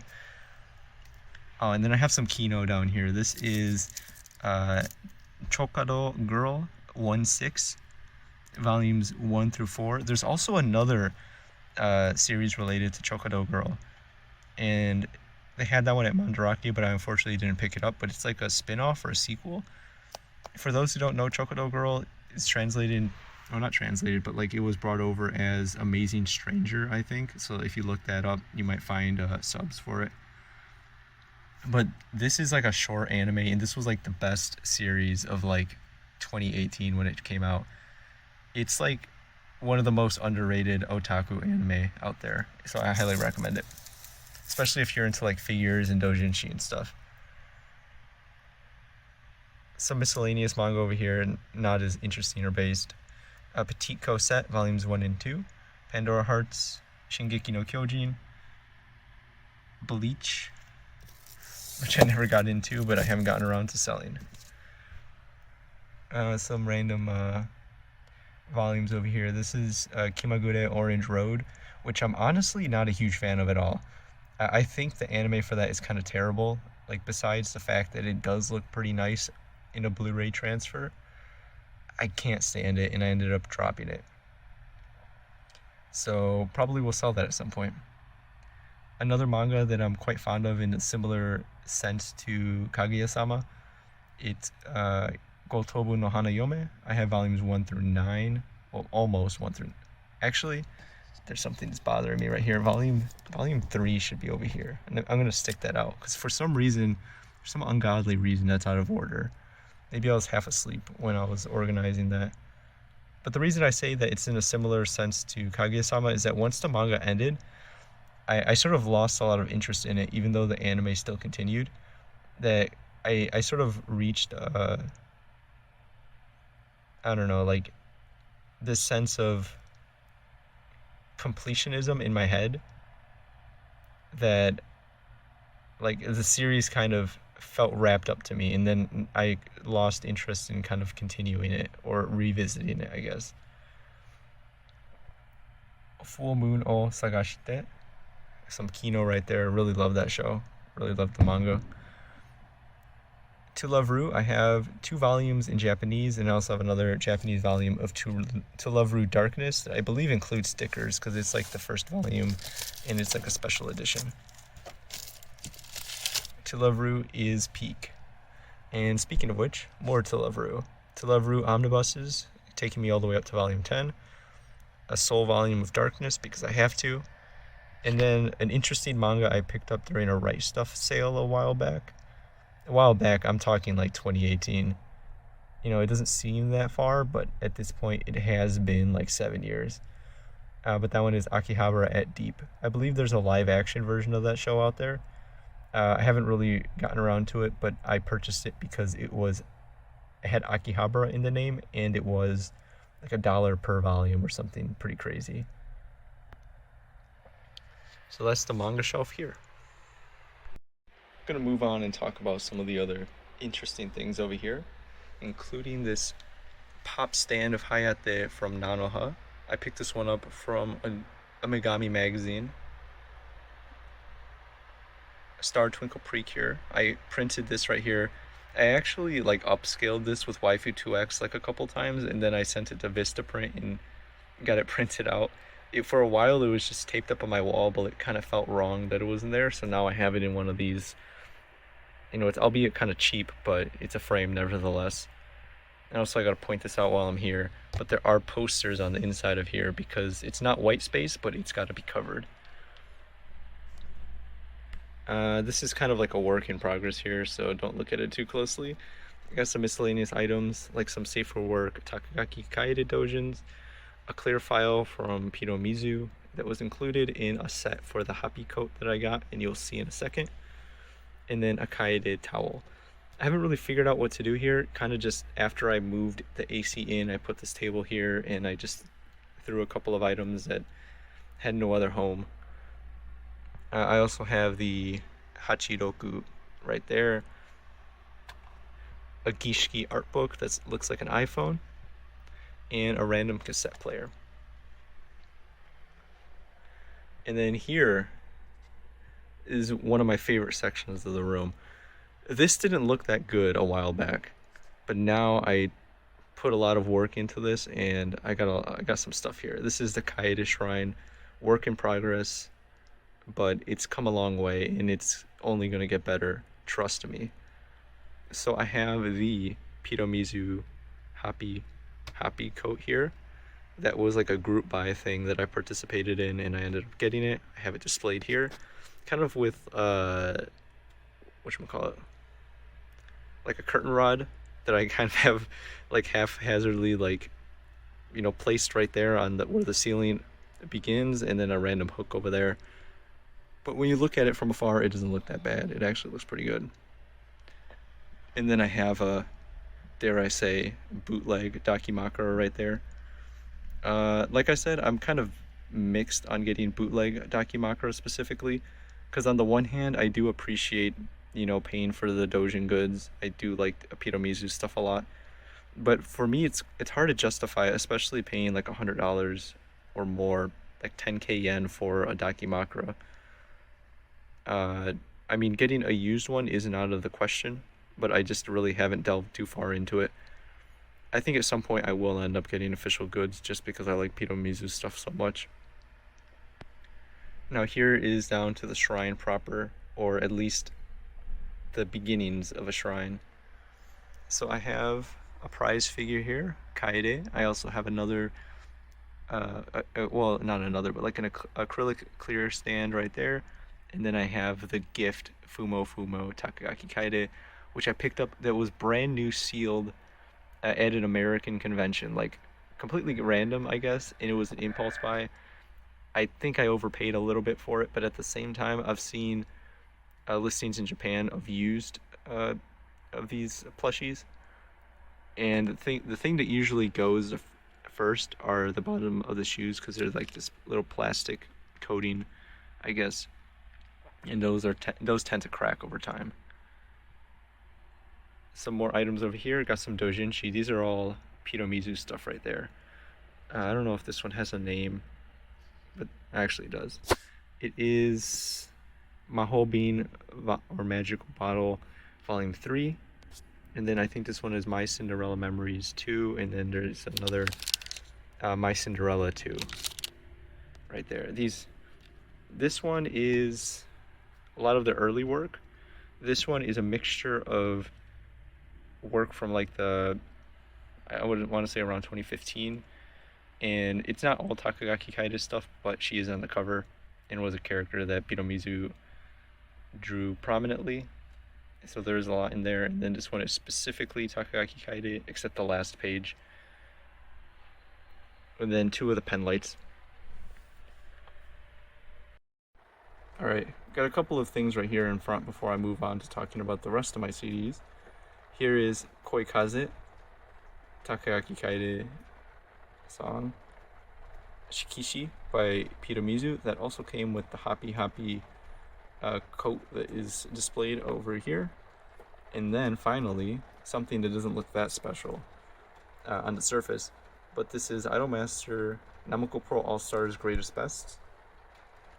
The reason why this one is here and why it's special is because this one is signed by Nakamura Eriko, and I had the chance to meet her at a convention that I attended recently, and I can't really show you the signature because it's personalized, but trust me, it's there.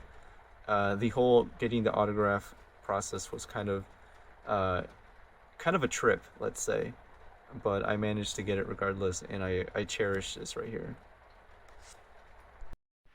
So next up are my CDs, but I first want to quickly talk about this figure right here, which is a trading figure. This is part of I want to say the set is called Dual Maids, but these were released for the line of Exit Trance CDs, which I believe the label is Exit Tunes, but Exit Trance are compilation CDs which put together a lot of remixes of anime songs, kind of with like J-core edits and whatnot, and they're pretty good. But all the characters, or all the CDs I should say, have like mascot characters and stuff on them, and some of those mascot characters were made into trading figures. These cute little girls right here. I only have one right now, but I plan to get the complete set. There is a few of them out there, and now that I'm back into figures, I saw these, they enticed me, and I want to get them, just as someone who's been listening to Exit Trance for a long while. So I also have this is new right here, this CD case thing. Unfortunately, it doesn't fit some of these extra big CDs in here. So for example, UNDER17 Best 3, Soshite Densetsu E, and then Fiction Junction 08 to 2010 Best of Yuki Kajiura Live. Those are a bit taller than average CD, so they don't fit into there. This one is really only made for standard size CDs, unfortunately. Also, some of these that have the cardboard sleeve around them do not fit. Super Driver almost fit, but I didn't want to force it in, and I felt like it would damage the outer sleeve, so I didn't want to take any chances. Once again, like with my manga, I don't really have a specific order of sorting these. I kind of put them in a way that made sense to me. So I got some Denpa right here. So I have UNDER17's Best 1 and 2. Short Circuit 2 right here. Oh, actually, yeah, this is Short Circuit 2. So I guess I have 2 copies of Short Circuit 2. One of them is a special edition, one of them is standard. Lucky Star Konata Character CD, Volume 1. And then I have Moteke Seirafuku, the opening for that. Elisa's White Pulsation, which is a solid album right here. Some good stuff on there. Kotoko's Love a Riddle from Onegai Teacher. Second Flight from Onegai Twins. Arguably, I like Second Flight more. Here is Full Moon o Sagashite. This is like a vocal album from the anime. A random find right here. This one I got from an old Right Stuff sale. This is Aiyori Aoshi Enishi, complete soundtrack, Pine. A couple of Idolmaster CDs down here if my camera would focus. I think the reflection is kind of messing it up. But I have Cool Jewelry's 3, Otaku is Love, because obviously. And I believe this one is Toriko Makuro, the album. Also, I just dropped some stuff. Ignore that, please. I told this story, I think, the last time, but when I went to Tower Records, I was asking for Tricot. And I told the Onesan who was working there, it's like, do you have Tricot? Obviously in Japanese, but I said Tricot like Tricot, because that's the way I've always assumed that it was spelled or spoken as. And she kind of looked at me confused, and I tried 2 different pronunciations, kind of making myself look like an idiot. So then I just looked up on my phone, showed her a picture, and she was like, oh, Toriko. And I was like, I guess. And then she took me to the CDs and I found them. But Makuro is absolutely Kino. I love that album. Toriko in general is amazing. 4 degrees Celsius color code. That is an old favorite from high school. I don't know if I feel the same anymore, but I used to be way more into that post-hardcore stuff. Speaking of exit tunes, this one is the Umama. Wait, I should say that again. Uma Speed album. That includes Caramel Danson on there. And this one has that, what is it called? The lenticular? Like if you move it, there's different covers. So one of them has the standard cover, another one has Caramel Danson. Some hardcore Tanoshi. Bright colors right there. First bright colors. This doesn't focus, but you just have to believe me, that says bright colors. And then this one you definitely won't be able to read, but that's Hardcore Syndrome 3, Hardcore Syndrome 4, which is my personal favorite, a Speedball Z, Songs for X-Girls by T Pazolite, and then a couple of other miscellaneous items right here. This one is Mad Breaks. I want to say this is the second compilation that they put out. I also purchased their last compilation, but it hasn't shipped yet. Neko Garage by DJ Koroneko, Gorshe and Hitori Tori's Split, Retrospective 53 Minutes by Zune. That's like a rearrangement album. Shinigawa Satellites, Dead Weight, which was an album that meant the world to me when I listened to it, and it still kind of does. But Shinigawa Satellite holds a special place in my heart. Let me put this back where it belongs. Yuyo Yupe's Planetary Suicide. Big fan of Yuyo Yupe, still am. Evanescence, Fallen, because of course, and then DJ Encore, I See Right Through You, which is a classic. Below that, since I was in Toronto for the truck rave, here is the special little card that they gave out there. You can get a good look at it. This is a download card that included the SRPX 11 release, which was like a special DJ mix for DJ Sharpnel, a sticker, and a little card right here. I've already redeemed the code too, so it doesn't really mean anything, but I fought for this and I got it. The last thing I wanted to note on top was my copy of this particular album by Kachi Kachiyama, which I picked up at Comiket 103. I honestly might have been the first person at the table, and I've told the story before, but I did get this one signed after telling the circle members that I was a big fan of their work, all the way going back to like Shinigawa Satellite and whatnot. And I got this one and then the Omaka CD, and these are so incredibly special to me. It has a story attached to it, and I'm a big fan of it. So that's my CDs. Let me put the cassettes up. And just like magic, all the cassettes are up. I have a couple of miscellaneous items I'm going to quickly gloss over. My Love Feels All Wrong sticker. Kachi Kachiyama pin that the circle members gave me for free. And, oh, I dropped it. Rumble Donks Round 2 wristband. It's like a standard wristband, but I got it from the event. I kept it as a memento. Wrote down the date and the location. Mad Breaks business cards. I'll leave around, let the world know. And then I got my cassettes, which I've talked about briefly before in different videos and stuff, but I'll kind of note that there are mostly the same except for a couple of new additions.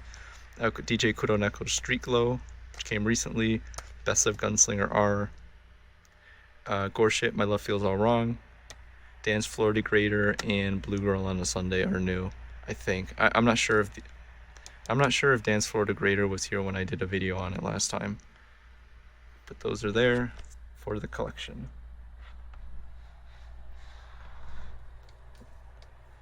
This is going to be mostly familiar, but there are a couple of new things, and I did rearrange a couple of items, but I'm going to sort of gloss over some of it. Nanoha Movie 1, Happy Lesson, including the OVA, Lucky Star Volume 6 in Japanese. That is the one that has, I'm not going to take it out, it's way too stuck in there, but that's the one that has anime Tencho on the cover, naturally. Watanabe Akio, aka Poyon Rock, Shikishi, signed. Picked that one up at a local con.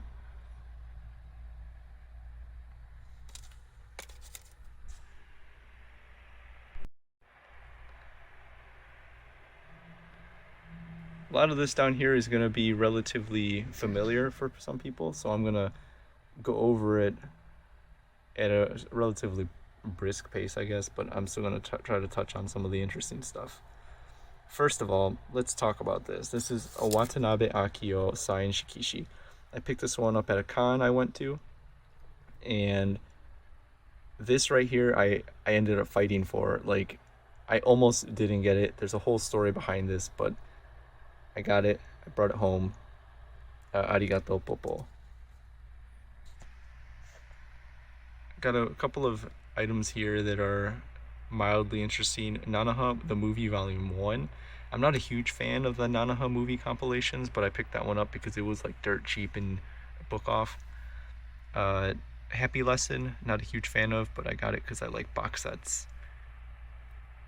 Lucky Star Volume 6. I'm not going to pull this one out either to show you, but you have to trust me that is the one with anime Tencho on the cover, naturally. Disappearance of Haruhi Suzumiya Blu-ray in Japanese. It includes the extra little booklet in there, Sorta Online, Ordinal Scale, and the TV series Blu-ray Aniplex. Chunibyo, Comic Party, and Comic Party Revolution. Aquarian Age, Gunslinger Girl Il Teatrino, and Aquarian Evolve, just random things. Sometimes I'm at a used bookstore and I see a box, and if I see a box and it's a good price, I buy it.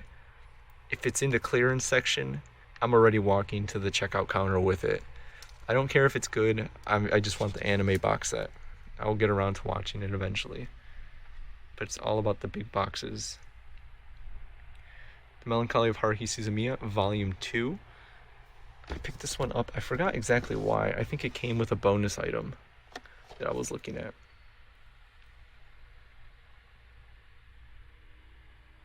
Oh yeah, this was the one that came with the SOS Don armband, but after getting it, I realized that there's a reason why people don't wear armbands. But I got it nevertheless. Lucky Star, Bandai, complete collection over here, the box set. That was also where the Moteke Seirafuku and Konata CD came from. Haruhi one to match. You know, if you have both of these box sets, they're probably going to be stacked on top of each other in some manner. That's just what it is. I don't make the rules. I'm going to talk about the figures in a second. Onegai Twins, Onegai Teacher, Kimi Nozo, absolute Kino lineup right there, and also like more Kino. That I got the Paranoia Agent DVD box set there.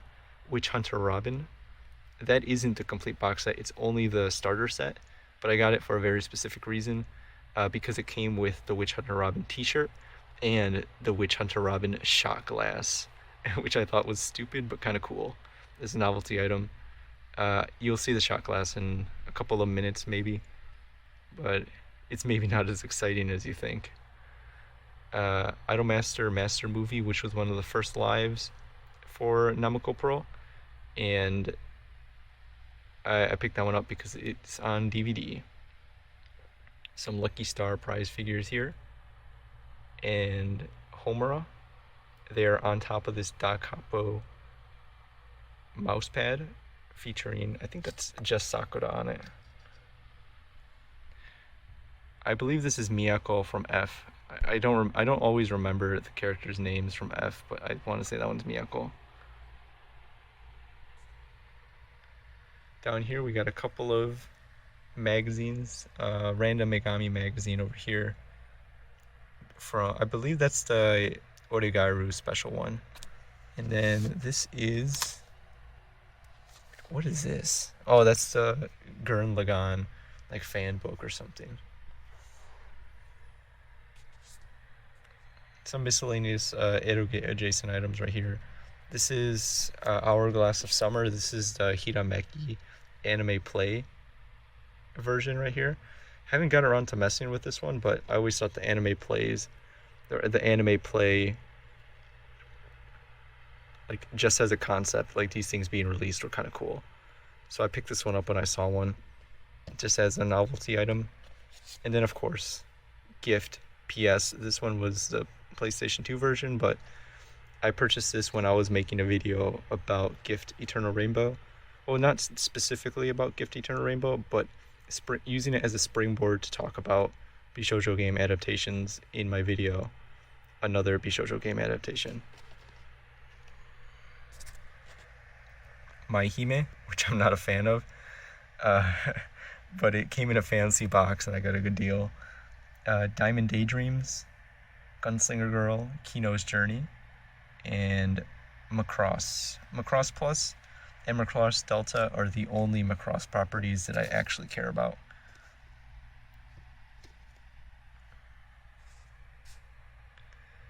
UFO Ultra Maiden Valkyrie Season 2. I have Season 3 somewhere else. I don't have Season 1. My Ultimate Zwei. This I got the special DVD because it came with a t-shirt.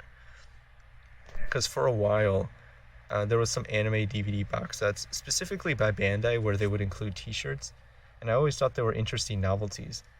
And on eBay, you can, if you are crafty and you know what to look for, you can find these still sealed and get the t-shirt included really cheap, because I think they made a lot of them and they didn't sell that much. So like liquidation people picked them up and weren't able to get rid of them, so they're still dead stock floating around if you're interested, at least for the time being. The Genion release of Popotan, of course. Last Exile, Angelic Layer, Amagi Brilliant Park. I'll talk about these in a second.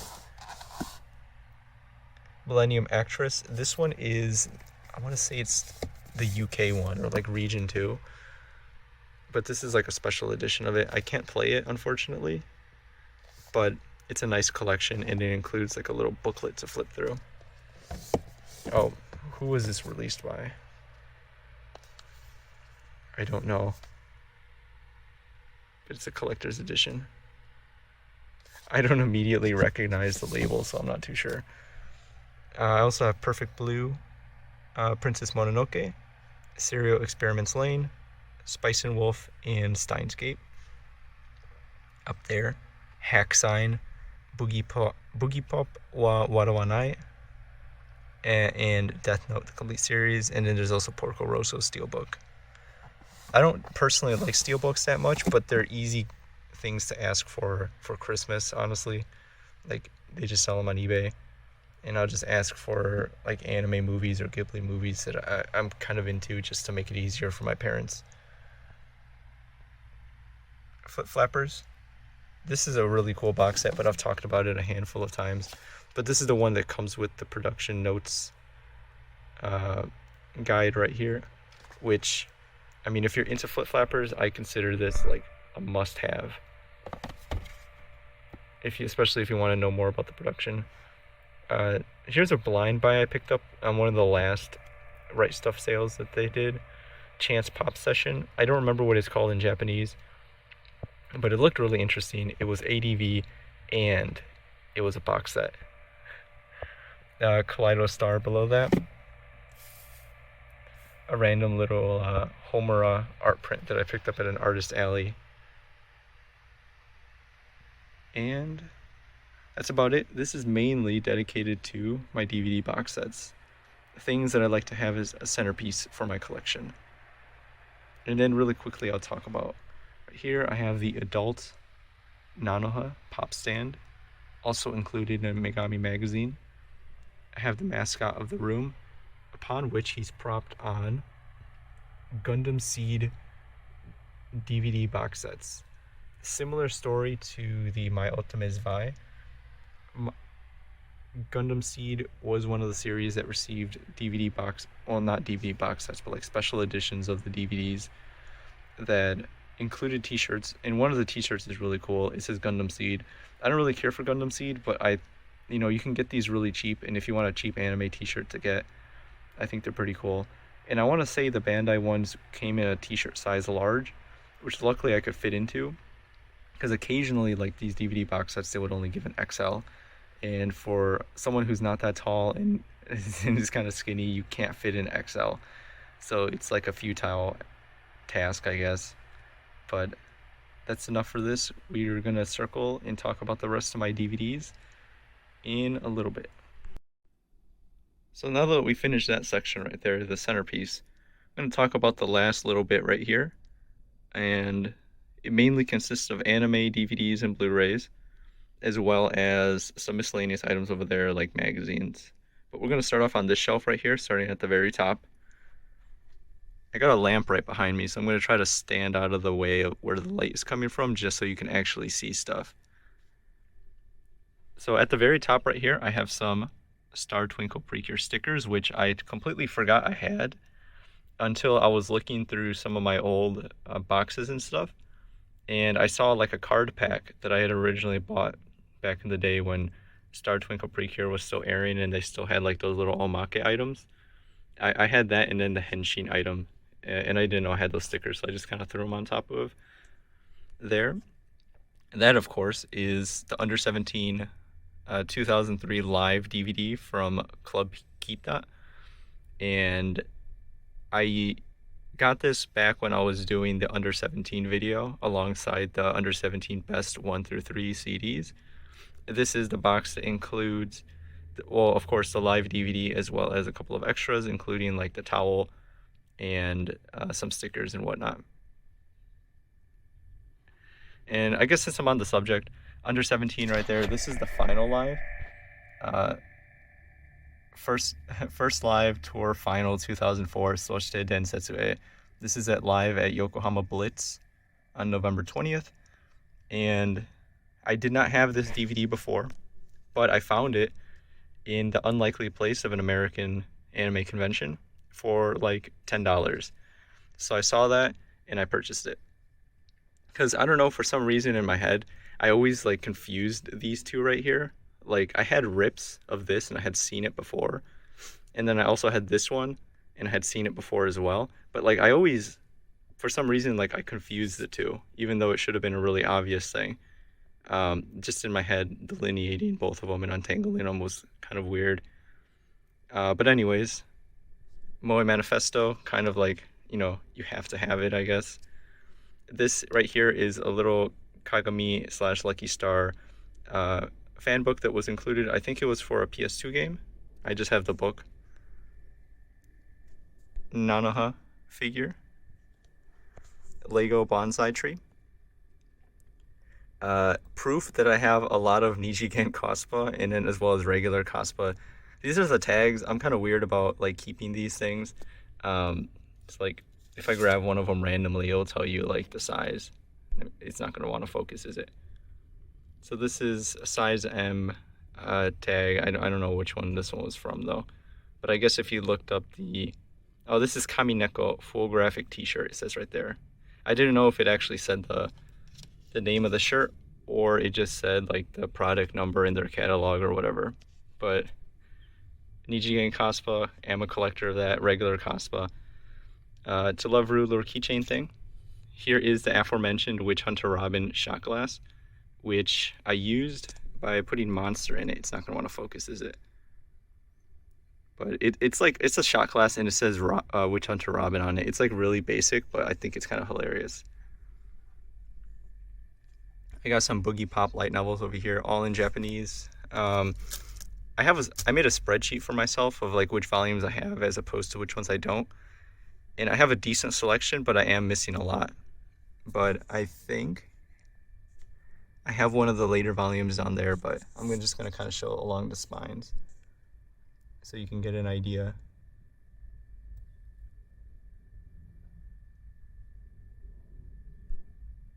The intention was that I would purchase these and read them at some point. Haven't gotten around to it. I don't think they're that difficult to read in Japanese, but I just haven't had the confidence to do so. Though I will say that I do have some other Japanese light novels that I've skimmed, and they're not actually that difficult given my skill level. And I don't think I'm even that good. So I'm going to talk about some of the DVDs. Well, not all of them, I guess. Some of these are new, some of them aren't. But I'm just going to go over, I guess, like generally some things that stand out. First, I'm going to touch on these because these are going to be in the way and I'm going to move them in a second. This one is a new acquisition. Well, new as in like a year ago, but new to you. This is Castle of Cagliostro.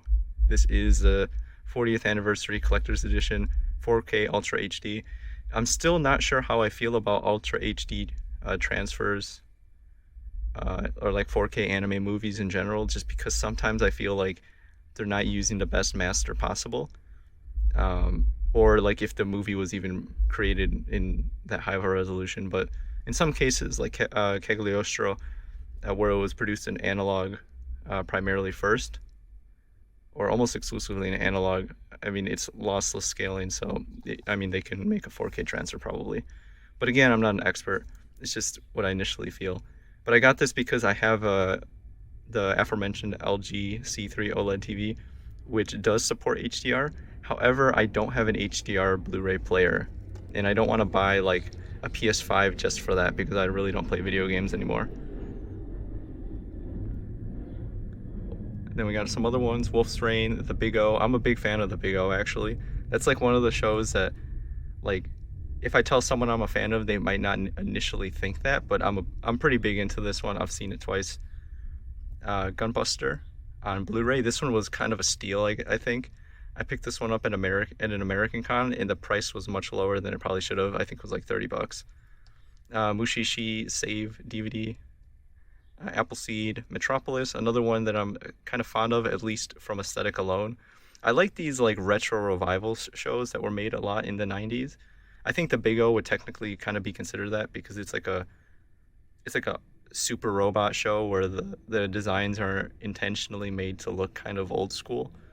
But another one would be like Giant Robo, The Day the Earth Stood Still. It seemed like there was a lot of like they were trying to capitalize on maybe nostalgia, or maybe they were trying to breathe new life into old properties for some reason. Maybe it's because they were doing some like anniversary stuff or whatever. But regardless, Metropolis sort of falls into that loose definition in my head, and I think it's kind of cool. Another one I guess that can kind of be considered that is this Maz and Kaiser SKL. I haven't seen this OVA, but I picked it up because it looks pretty badass. And then Magical Angel Creamy Mommy DVD box. I think I've told this story before, but when I initially got this DVD, I was like, oh cool, the Creamy Mommy, I'm aware of that. I think I was reading Moe Manifesto or rereading it as one does. So I was familiar with the importance of Creamy Mommy. I found this at a used bookstore in the DVD like clearance section. So I was like, oh sweet, I got a nice deal on it. And when I came out, my parents, or at least I think my dad was there, and he asked like if I found anything, just generally speaking. I was like, yeah, I found a couple of manga, and then I found this DVD, and I showed it to him, and it's like, yeah, there's this show called Creamy Mommy, and it's like a pretty important anime in like historical context.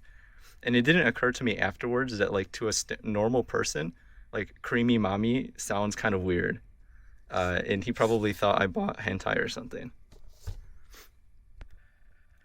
Some miscellaneous anime movies here. Ava Rebuilds, Ghost in the Shell on DVD.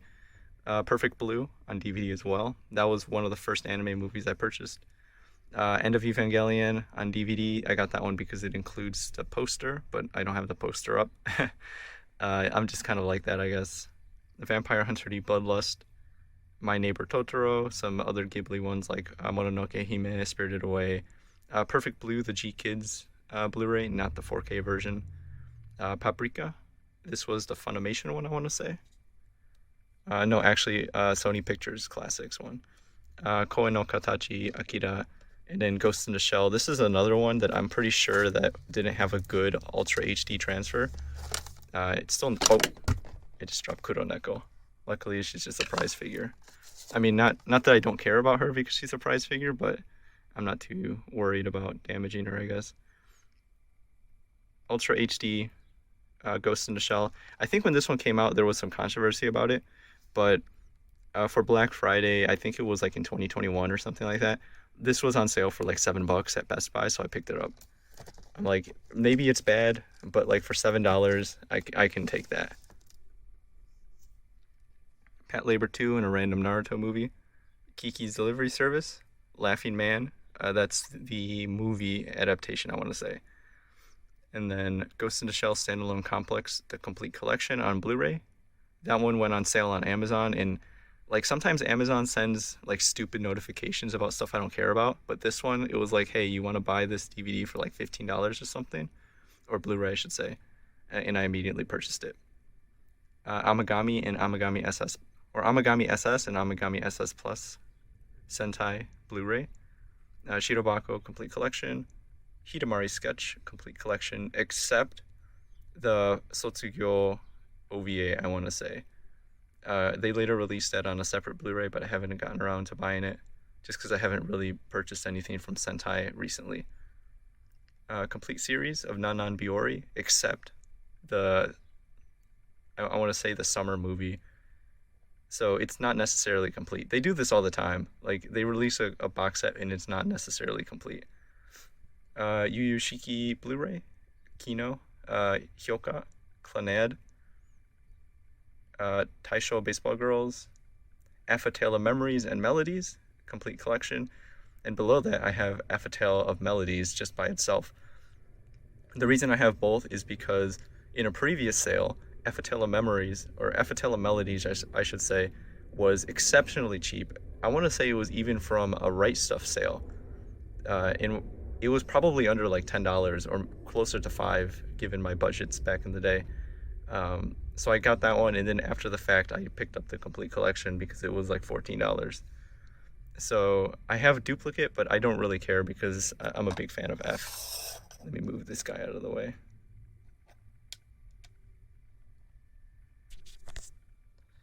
Over at the top, you can't really see it, but that's Gochuman wa Usagi desu ka, Season 1 and Season 2. Below that is a very obvious bootleg of Haibana Renmei that I got at a used bookstore back in the day when I didn't know what bootlegs were really like. And that's kind of a... Oh, I'm going to sit down.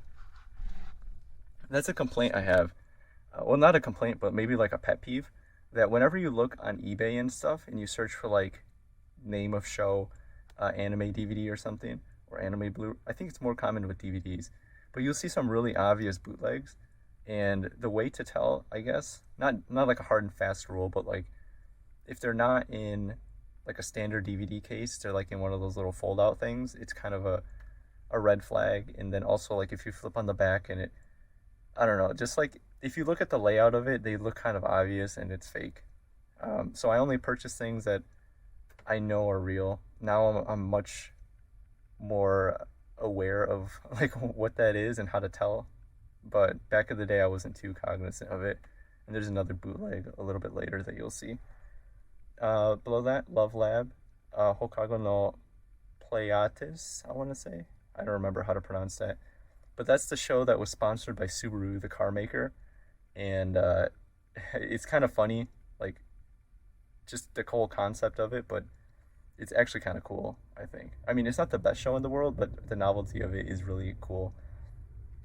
Below that is Kaiji. Kaiji is another one of my favorite anime. Similar story to The Big O, where it, like if I initially explain it to someone, like, oh yeah, Kaiji is one of my favorites, they might not think that just based on my taste and my curated like top 10. but it's one of those like top 20 shows that falls between 11 and 20 that I don't necessarily have too many opportunities to talk about, but when I initially watched it, it left a very deep impression on me, and I still think about it pretty often. Below that, Aria the Animation Complete TV Series. I want to say that one is also a bootleg. Kite Remastered, Living for the Day After Tomorrow. I think that one's like Asate something in Japanese. Below that, Shoujo Tachi wa Koya o Mezasu, or Girls Beyond the Wasteland. That show is pretty underrated. Like, it seems like it was kind of forgotten in the season it aired in, but it's a show about characters in a high school club making eroge, and it's kind of self-aware in an interesting way. And in some ways it's similar to Saekano. I think Saekano is much smarter than it leads itself on to be, or at least what it presents itself as. Shoujo Tachi is pretty darn close, but if anything, it's a more entertaining watch just to see like the whole a lot of the inside jokes and parody of like anime tropes and eroge stuff. Rosen Maiden DVD, right there. That one I distinctly remember getting from eBay because like Sentai was going on this whole thing where they were trying to phase out DVDs, and Rosen Maiden was one of the DVDs. Oh shoot, I just like hit the camera, sorry.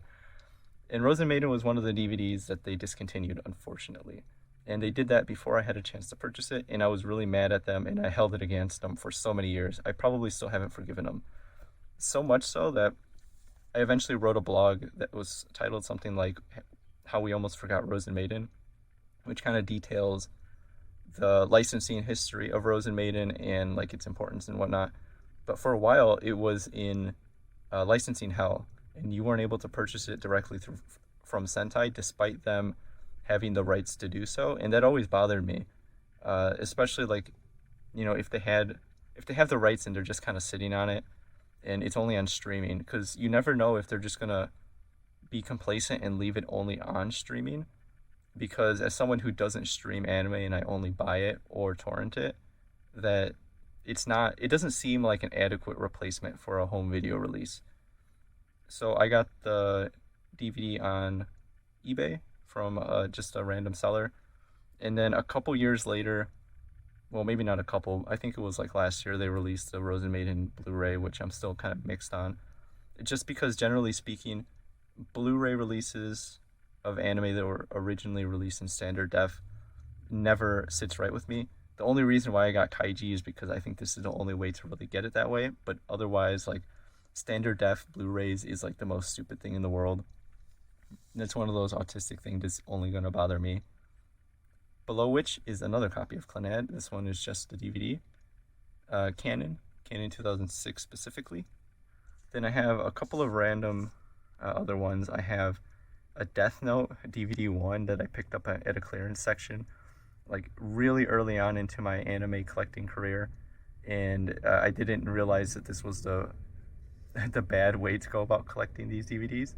I should have instead gotten the complete collection, which I did eventually, that you saw probably a little bit earlier. Below that, it is, what is it? Momo, the Girl God of Death. I'm not too familiar with that one, but I picked it up really cheap on sale. And then I also have 2 copies accidentally of Naisho no Tsubomi, because they were like really cheap, like literally $1 or something like that. And I bought one initially, and then like the next time they had a sale at Sentai, I also picked up another copy, thinking I got a good deal, until I realized that I also had one on my shelf at the time. I'm kind of bad about some of those things. Here's the other shelf right here. This one's going to get a little dark, unfortunately, because of the lighting. But I'm going to talk about some of these in the front first. This one is With You Mitsumete Itai. This is volume 1 of the DVD that I picked up in Japan. I picked this one up not necessarily because I'm a fan of it, but just because I like the novelty of having some of these Bishoujo game adaptations on DVD. And I'm opening up just to show that it came with like this little collectible card and a little booklet, which not too many series come with, but I thought that was kind of cool.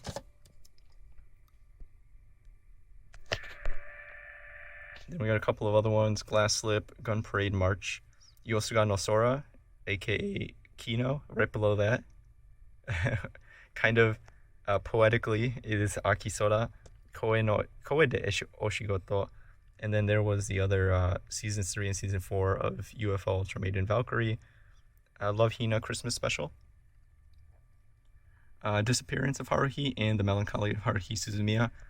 Once again, I've explained why I have the DVD of this particular set, the Funimation one, like 100 times before.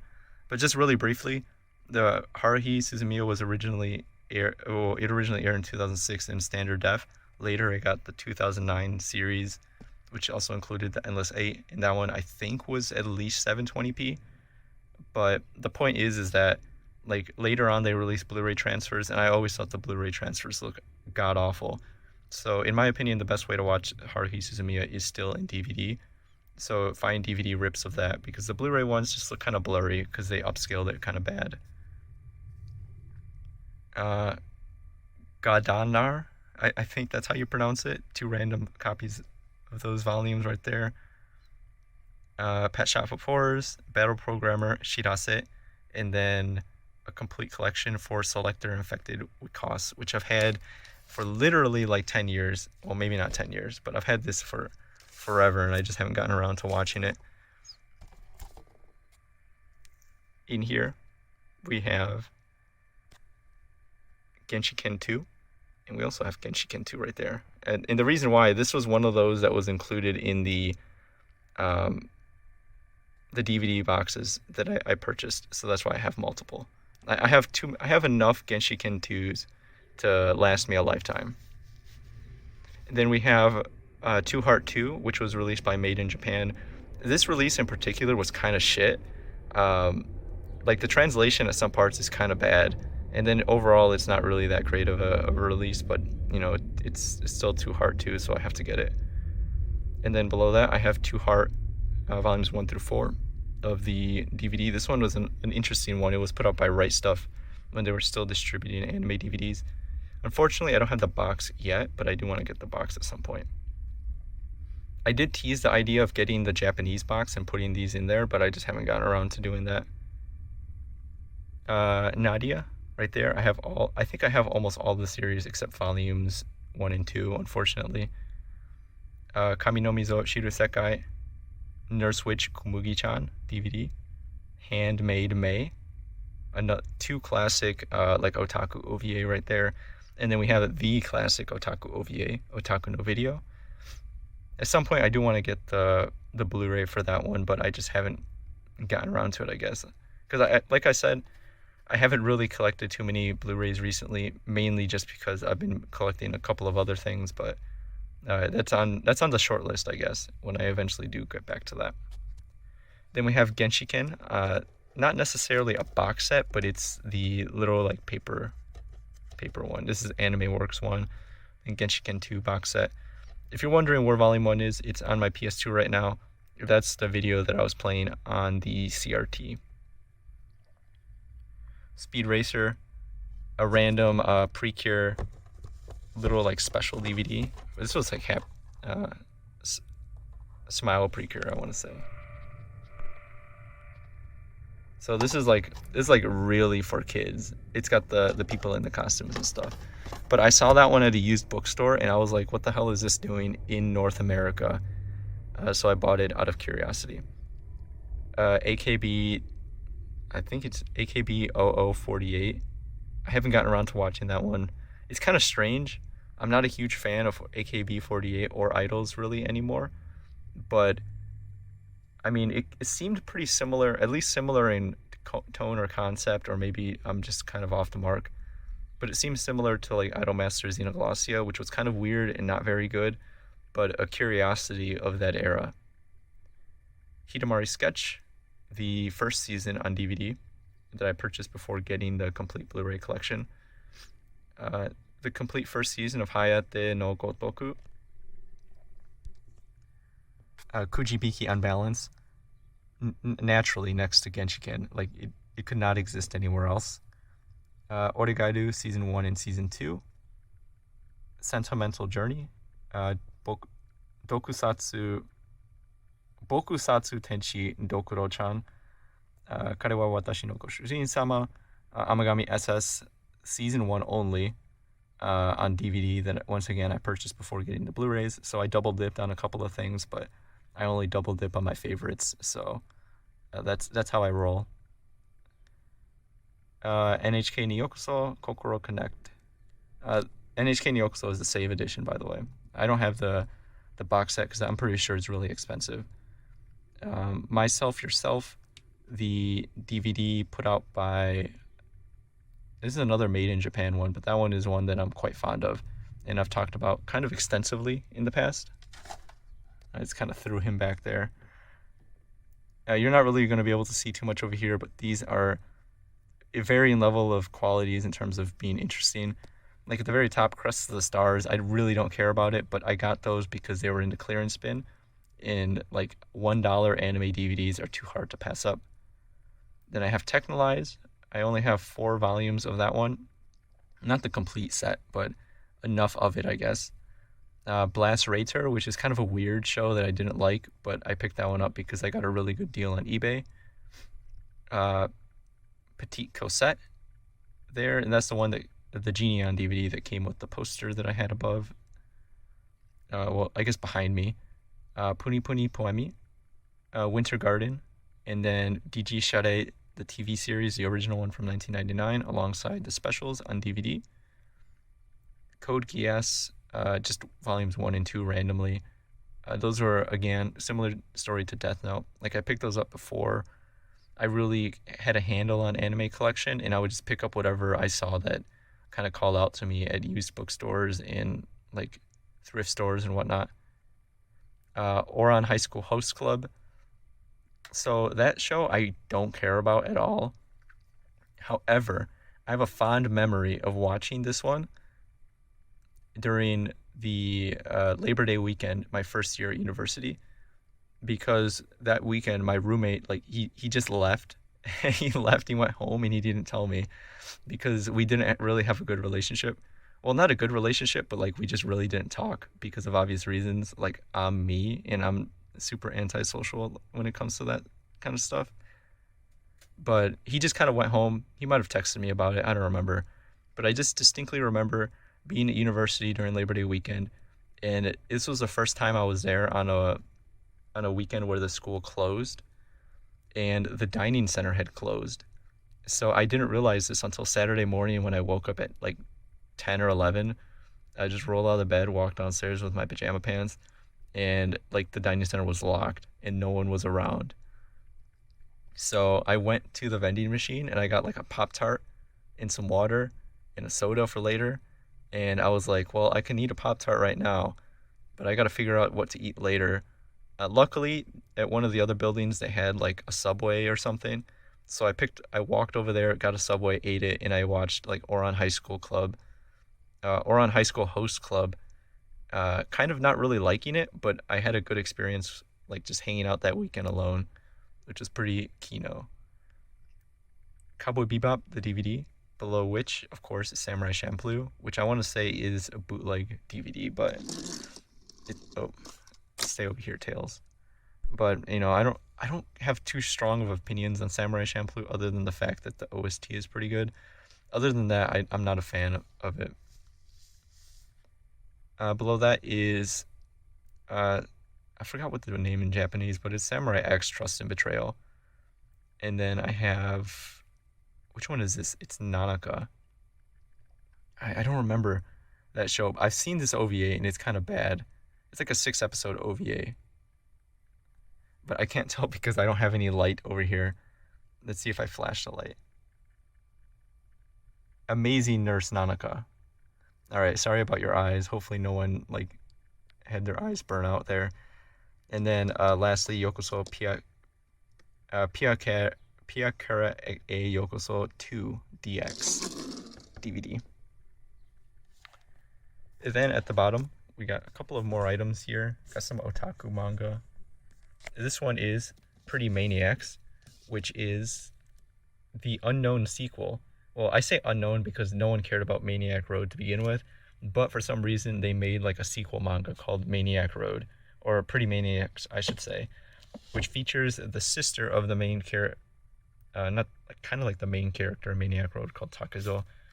Pretty Maniacs is slightly more interesting, but it doesn't have a lot of the same otaku appeal that the original had, even if it was a little bit less refined. And then right here I have Ai Otaku, Struggle in Akihabara, which was originally Sotaku no Akihabara Funtoki in Japan. This one I made a video about. Similar story with Maniac Road. It was the video, Sotaku no Akihabara Funtoki, Maniac Road, and the Grand Otaku Narrative, something along those lines. So I have the complete set in Japanese. This is the one at some point I do need a scan. Please hold me to it. I will probably end up having to like swallow my pride and destroy all these manga, but I will scan it because I do want to see, or maybe not I want to see, but I want to share, like, you know, the manga with the world, I guess. For better or for worse, however it ends. And then below, next to that, I have Genshiken volumes 1 through 4, and then I also have a couple of the omnibuses right there. So right here is like the otaku corner. It's the best corner of my manga library, I should say. And then over there, I'm gonna flash the light just so we can actually see what's going on over here. Comic Party Anthology, which I alluded to before. They only released 3 of these volumes in English, but for some reason in Japan they have like 30. These are like doujin collections right here. It says an all-star jam by Japan's hot upcoming artists. So like you open it and it's like different one-shots all kind of put together by different artists, varying in quality of course, but I think they're really fun, and to see how different artists interpret the characters of Comic Party. Below that, Hidamari sketched the manga. For some ungodly reason they released it as Sunshine Sketch. Invaders of Rokujoma light novel. Love Hina. I have the first 5 volumes of that one. I kind of wanted to read it at some point because I want to delve much deeper into the narrative of like Heisei rom-com and Heisei harem anime, but I haven't gotten around to that one yet. And then another Akamatsu Ken manga, I Love You, next to Negima, Yudu Camp, Railgun. I was into Railgun for a while, but after I caught up to it during a certain arc, it completely, I completely lost interest in it and I dropped it. And then I have a lot of New Game over there, which is a series I'm pretty fond of. It was one of the first like anime I watched airing that actually left an impression on me. So briefly, I'll talk about some of the figures here that I kind of glossed over. I have the Kuroneko and Kirino, just some prize figures I picked up on eBay way back in the day. I'm sure some people know. I don't remember what their name is on eBay, like the store, but it's that dude who sells like prize figures for like $5 on eBay. So if you win the bid, you can get stuff kind of cheap, I guess, and consolidate with shipping. And then a random Tails figure, or not Tails, but like, not figure I should say, but a McDonald's toy. I'm gonna cover the last section over here. Some miscellaneous items mainly. Lucky Star die cast Itasha little thing. Some Ori-ima light novels. This is volume 1 at the very top. And then the 2 Kuroneko If volumes right there because she is best girl. NHK Nyokuso volume 4. And a random manga that looked kind of chuny, so I picked it up, called Raven OD volume 1. So I went on vacation to New York City once with my family, and I found a random bookstore that was selling manga, and they had like some Japanese manga in there. So I kind of blind bought a couple of things. So that's my souvenir from New York City from back in the day. Akihabara patch that my brother gave me. Here is, I want to say these are redesigns for the first 3 volumes of Origaru in Japanese. I'm kind of mixed on the new art style of Poncon 8, which I kind of mentioned before when I was talking about my wire, like in the wire rack section. But I got this nevertheless because it was a special edition. Negima Neo in Japanese. Video Girl I, Japanese as well.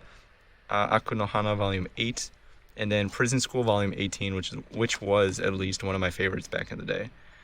There's a specific scene in there that's pretty darn hot. Let's just leave it at that. Sakaramori Kaori 10th anniversary little postcard thing that I got as like an omake item. I'm just gonna stick it right there. Denpa Otoko, because and below that is my Honda Toru collection. I got a couple of books in there like Moeru Otoko, some of these other ones over there. Let me kind of move this. Oh, and then below that, so this one, these right here are Toru Honda books. That last one right there is, I don't remember what does it say? It's Yumika Hayashi and Kitamura. I don't remember which one this is. But there's like this random movie in Japanese. It's kind of like My Beloved Yumika or something like that. And it was kind of like this weird thing that I think someone on Discord messaged me about and got me intrigued on. So I ended up buying this DVD because it was super cheap, and I imported it and ripped it and uploaded it to Avistas, the like kind of like the Asian TV private tracker. And I don't know, it was just kind of like a curiosity that I felt like it should have been out there because it was kind of interesting. Some of the other miscellaneous items right here, well, I totally skipped over this one. This is Karno Kyokai volumes 1 through 3 in Japanese. Random little Hot Wheels, some miscellaneous keychain stuff, a Kirby 3, Gakuen, Idolmaster cards. And I got these because there was like these wafer cookies at a Japanese market I went to that came with like Gakuen Idolmaster cards. So I got these 3 right here. Some McDonald's Mario Kart toys right there. And also non-Mario Kart toys, just like the Bowser. I think that was from a previous year. The Miu, which was like a little plastic model. Gorship pin. Yayoi and Kitagawa Marin keychain right there. New game, this is the final volume. I think this is volume 13. And then an issue of Manga Time Kirada. There. In this section, I have a bunch of new type magazines. This is a mixture of magazines in both English and Japanese. I'm going to put up a picture on screen right now of all the magazines kind of laid out on the floor, just because I have a lot of them, and I'm not going to go through all of them, because I think that'd be a bit of wasted effort. Then I have the box for the figure that I showed before, the Exit Trans figure, so you can kind of see that right there. Her name is Rine. And this is a limited edition one that was released for different CDs of the Exit Trans Anime Complete Best, or Exit Trans Presents Speed Anime Trans Best. A copy of Ribbon, which was like a shoujo magazine. I got that one because there was a chapter of Full Moon Osagashite in there. Some keychains I kind of put here. I didn't really have any rhyme or reason why I kind of stuck this right there, but I had some keychains that were just kind of in a box, and it made me sad that they were just in there, so I just stuck that there even if it doesn't look that good, so I can put some of my Nanoha ones and then my lovely Kaede ones in front. Here is the very small collection of DVDs that are not anime related. In going through it will probably tell a lot about me.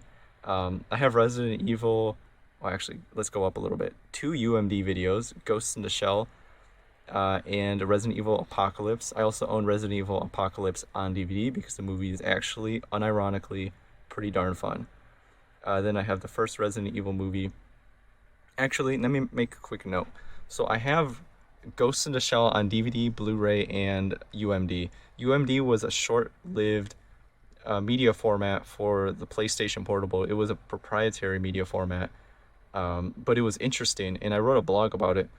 But I think the coolest thing about UMD was the fact that because it wasn't necessarily like it went through a different publishing channel than normal games would. So some developers found crafty ways to release UMD videos that contained erotic content because infamously the PSP, especially in Japan, received a lot of Japanese adult video on UMD. So they clearly were allowing that. So there was like legitimate eroge released on it. I think most notably like school days as well as cross days, I want to say maybe summer days, but school days definitely was released on UMD. And there was also a couple of other eroge on there as well because they just kind of released it as like under it was like a wink wink nudge nudge just this is just a hentai, but it was actually like an interactive DVD game, which I think was kind of cool. Machine Girl, there's also Gado in there, but I don't really care about Toku. Some Scooby-Doo, some old Hot Wheels things from back in the day.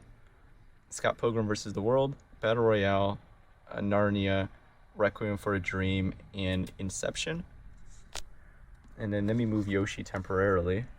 And then I have some more movies that reflect my modern taste. Love Exposure, Ikiru. I'm just gonna say I'm not a fan of Akira Kurosawa. I just don't think Seven Samurai is any good at all. I'm gonna just say that right now. I haven't seen Ikiru though, or many of his other movies, but just based on Seven Samurai, I wasn't very impressed. Blade Runner director's cut. It's not the final cut version, but I just got that one because it was on clearance. And then Harakiri, which I'm actually a big fan of. Then I have two Mario Kart Hot Wheels. I have Yoshi and Mario. I have a bunch of these Ami Ami fly. Oh, sorry. I have a bunch of these Ami Ami flyers that they give you when you purchase things from Ami Ami. And I have like 20 of them right here. I went over all of them in depth in a second channel video, but since I think I've gotten at least one or two more. So they just keep adding up. Over here I have the Henshin item. Well, not the Henshin item, but at least the box that came with the Henshin item for Star Twinkle Precure. It was interesting because it's like a little plastic model thing that you assemble, which is, I mean, it's really easy to do, but it's something that I wouldn't expect them to make for a show aimed at young girls, but I think it's cool nevertheless. So after I finished constructing it, I kind of like unfolded the box and used it here just to make the shelf look a little more colorful. Little Kirby Cafe charm that I got when I was over there in Japan. A random Luigi toy that my brother gave me, and then a character whose name escapes me, but it's one of these, like, I think it's like a trading figure from Mizu Ito. But I picked that one up when I was at Anime North recently because I saw the very distinctive Mizu Ito Seifuku, and I was like, Mizu Kino, my dudes, Mizu Kino. Here is a shelf that it's gonna be changing probably soon because I got a bunch of like gaming magazines I don't care about in here. So like I have, well, this one right here, Playing with Superpower, the Super Famicom or Super Nintendo like coffee table book, I want to say it's called. That one's actually kind of cool, but like I said, I'm not really into video games anymore. So a lot of these old Nintendo Powers and Game Informers I'm going to sell. And then right there I have the box for the Moondrop Kato, which I showed before. I have the acrylic stand of that character as well as the IEMs that it was from. And then at the very top I have like a Lego visual book. Here's a miscellaneous magazine shelf. So like I have some random magazines I've picked up over the years, like Dengeki Hobby. Got a Lucky Star book right here. I'll show you that one because that's kind of based. It's a Lucky Star X Haruhi book right there. I picked up because it was at a con and it spoke to me. Just seeing Lucky Star and Haruhi together on the cover, that's very powerful. But otherwise, it's like a Dengeki G's magazine. I got an old one and then a relatively new one. The new ones are kind of soulless. A box right here that I put all my pins in, and I put them on my bags and stuff. I kind of rotate through them. And then some other miscellaneous magazines over here, like that's like an Amigami-sama like comic that Dark Horse released back in the day. And then a copy of like Young Jump, and then some not too interesting like safe for work doujinshi, and then miscellaneous other magazines like Animage and stuff, or like more like modern ones that aren't that interesting, that I probably just got because it came with a poster. Here's where I put my lanyards from anime cons. Moondrop Aria Snow Edition box. And then right here, I'll show you actually. I don't know if I've even shown this before, but now it's a little easier for me. But this is a cell from DNA Squared. I'm not like huge into cell collecting, but I got this one back in the day just because I thought the idea of owning a cell was kind of cool. And then finally, we got one of the last manga shelves over here. This one is mostly Japanese manga. So I have 3 volumes of Kaminomi plus the Kaminomi Zoushiru Sekai on the Train spin-off that was next to my desk. And then I also have volumes 22 and 10, which were special editions. This one came with Magical Canon 100%. Canon is my favorite character. And then this one right here came with just a standard OVA. It's Flag Zero for the TV anime, I should say, which was kind of like a little prequel movie that they made. It's pretty short, but it's kind of cool.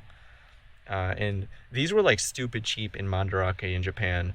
So I was like, I have no choice but to get the special editions.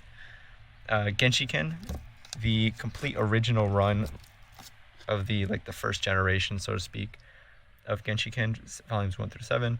And then I also have the Genshiken official guidebook in English. This one is really cool to flip through, just because it will teach you a lot about otaku stuff if you're not super familiar already. Then I have this one right here that it called out to me when I was in Mandarake in Nakano Broadway, but it's called R18, and it looks like it's a manga about girls developing eroge, and I don't think that's too NSFW, but it was like 200 yen, so I'm like, I'm gonna get this because like this manga looks like it could be secretly Kino, or at the very least kind of fun. The manga cut is Purapa, if you want to look that one up. And then I have just 3 volumes of Lucky Star in Japanese down there. And then all of these manga, I don't know if I'm going to be able to move it, but they're in front of miscellaneous light novels, like, that I couldn't fit on my other shelf. Not for any particular reason, like I hate them or anything, but just because they're not as interesting. So I have like Asterisk War, DxD, Shakugan no Shana, Danmachi, Mahoka, 86. 86 is kind of garbage. I'm going to get rid of that. SAO Progressive, Excel World, and then 5 centimeters per second down there. And then that's the end of that manga section right there. Here's a random stack that doesn't fit onto my shelves because I have too much manga, I guess. 2 random volumes of Shakugan no Shana, Toradora, Nisekoi. Doujin work, Doujin Kino more like. This one's pretty good. I want to get more of this one. Comic Party Volume 1. I feel like I have more Comic Party somewhere else, but I don't remember where I put it. Because I could have sworn I have all 3 volumes in English. Guardian Hearts, Rizo Mine. Rizo Mine is really good. I'm a big fan of that one.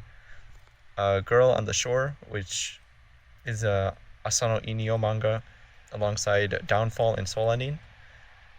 I'm not a huge fan of Asano Sensei's work anymore, but for a while it was pretty impactful on me, and it did help me get more into manga during a time when I wasn't like following it as closely, late into high school, I think. And for people who had seen the previous room tour, I did at some point have Oyasumi Pun Pun in the complete set, but I did actually end up selling that one just because a lot of personal reasons, I think. Not because I needed money, but mainly just because of what that manga represented to me at a certain point, and I didn't want to keep holding on to it. Got some more miscellaneous manga over here, and as well as some VHS. This one's kind of weird. It's like Nazca of the Valley of the Wind, I've never been a fan of the Nazca manga, to be completely honest with you. I remember reading it back in the day with a couple people, and I just couldn't get into it. But this one's weird because it's published like a normal graphic novel. I think in Japanese it was originally released like that too. I don't remember. Nanan Biori, Kokoro Connect, Sayonara Zetsubo Sensei, and then some miscellaneous VHS tapes, including Maison Ikoku, You're Under Arrest, Armitage 3, Total Crash, which is like a little side story for Bubblegum Crash, or Bubblegum Crisis. I don't freaking remember. Bubblegum Crash, and then I think it's Bubblegum Crisis. Shoot, I don't remember. It doesn't matter. It's not very good anyways. And then Al Hazard. And then behind that is a little Lego, well, fake Lego thing. And then a bunch of Naruto manga, which I've explained before. Like there was a time when I was reading Naruto just because when I was first getting into manga, I felt like I wanted to be involved with the narrative of the big three, I think. Just because it felt like something I had missed out on during childhood. So I think I was overcompensating in a certain way. So I was reading it, and I wasn't like a huge fan of it, but I was collecting it because it was super cheap at used bookstores, because like this manga sold pretty well, so there's copies floating around everywhere. And at a certain point, I kind of soft dropped the manga and I didn't care about it anymore. But 1 year for my birthday, my mom went out and bought like 10 volumes of this manga for me, and like I can't find it in my heart to get rid of it, just because like that's one of the first times like she got me anything related to anime or manga, but also because like I don't know, just like I guess sentimental value, that there's a story attached to it. A bag of miscellaneous items from Japan, which I'm not going to go into, but there's like some omamori and whatnot in there. And then finally, at least for this section, a book called A Modern History of Manga, which I picked this one up at a used bookstore once again because I never buy anything new, apparently. But this one is another one of those coffee table books that didn't look that interesting initially, but I started to flip through it, and it's like incredibly comprehensive. Just based on the cover, you think it's like, oh, it's just going to be talking about like manga in general sense, but like it goes pretty deep into like manga history and stuff in a way that I wasn't expecting. So like I would probably recommend, like, maybe not going out of your way to get this, but like if you happen to see this at a used bookstore, maybe give it a look. You might learn some things in here. There's like biographies of a lot of famous mangaka, like Clamp right there.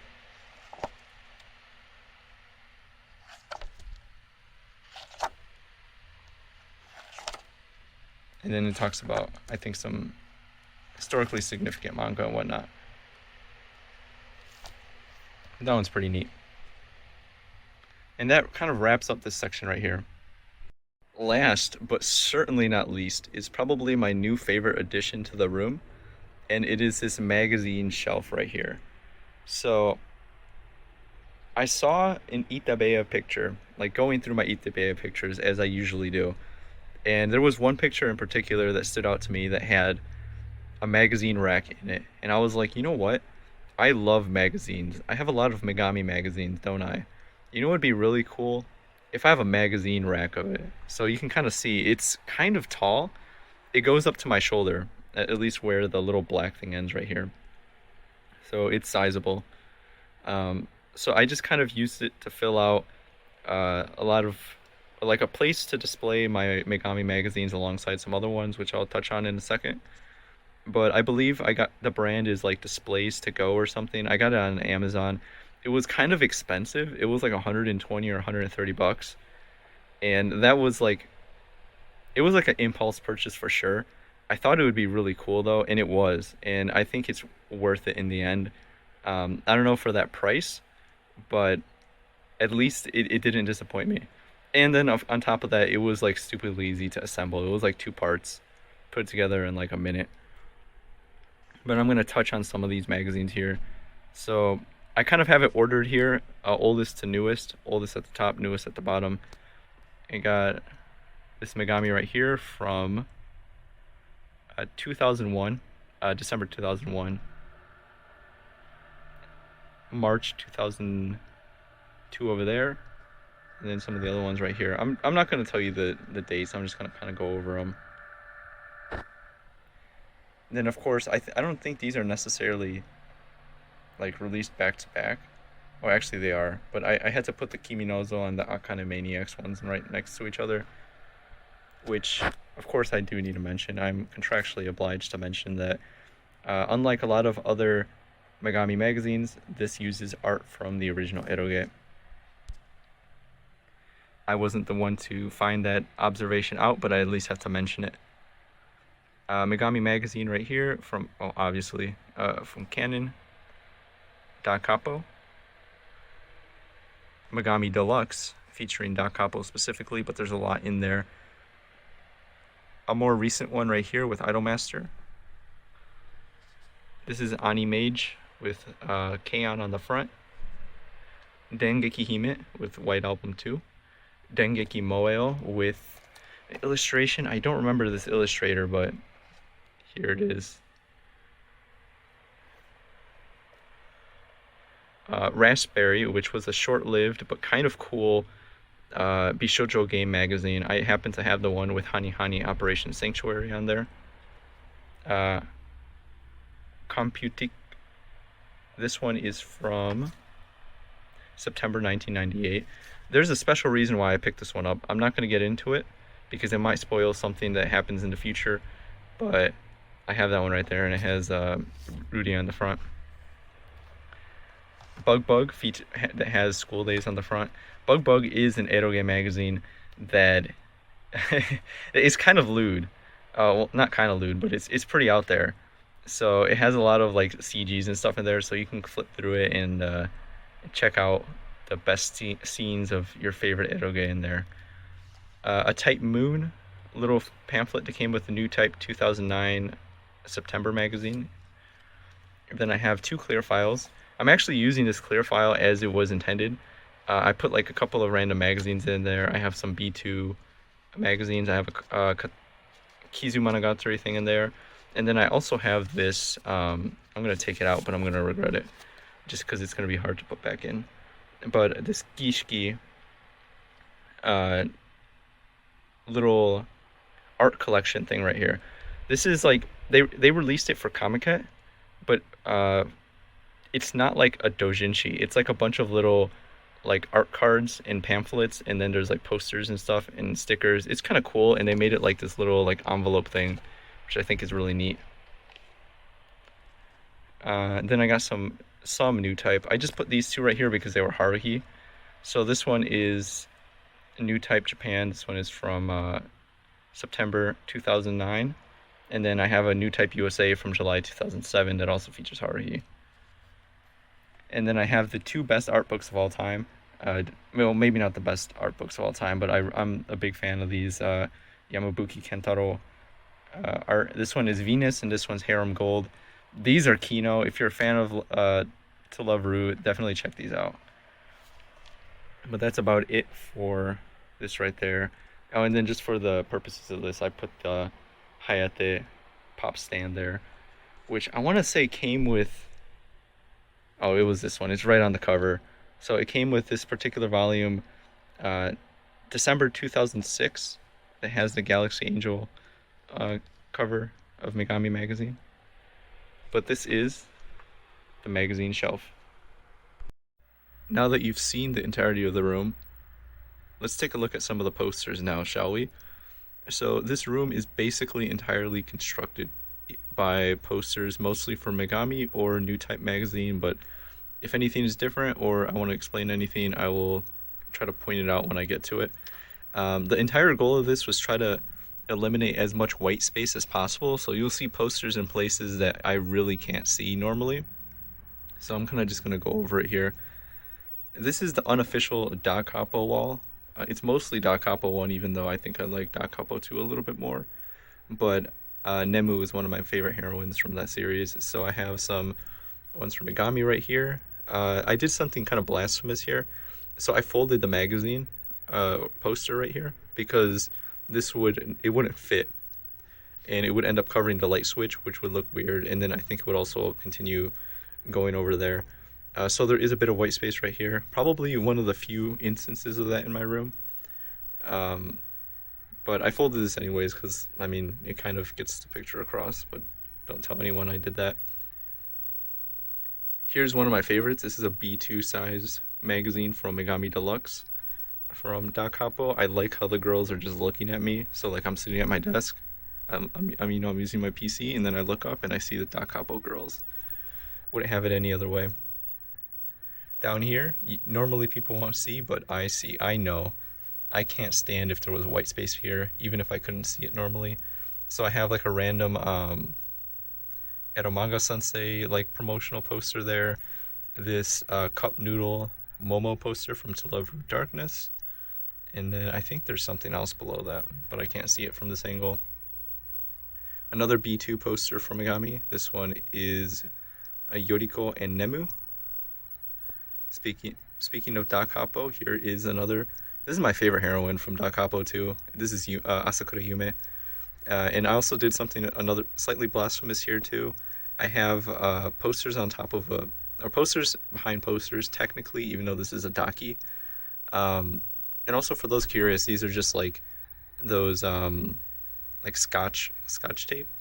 I don't know if that's the brand, but it's like those little like plastic hooks, and then I use binder clips and I just clipped it to the wall. There might be a more elegant way to do that, but that's just the way I did it. But anyways, I was saying, I initially had these posters of Kitagawa Marin. There's one right here and there's one below it that I got from Artist Alley at an anime convention. But I rather would have my favorite heroine from Da Capo 2 right there, plus this was a Da Capo wall and this is a Da Capo corner, so we gotta keep it that way.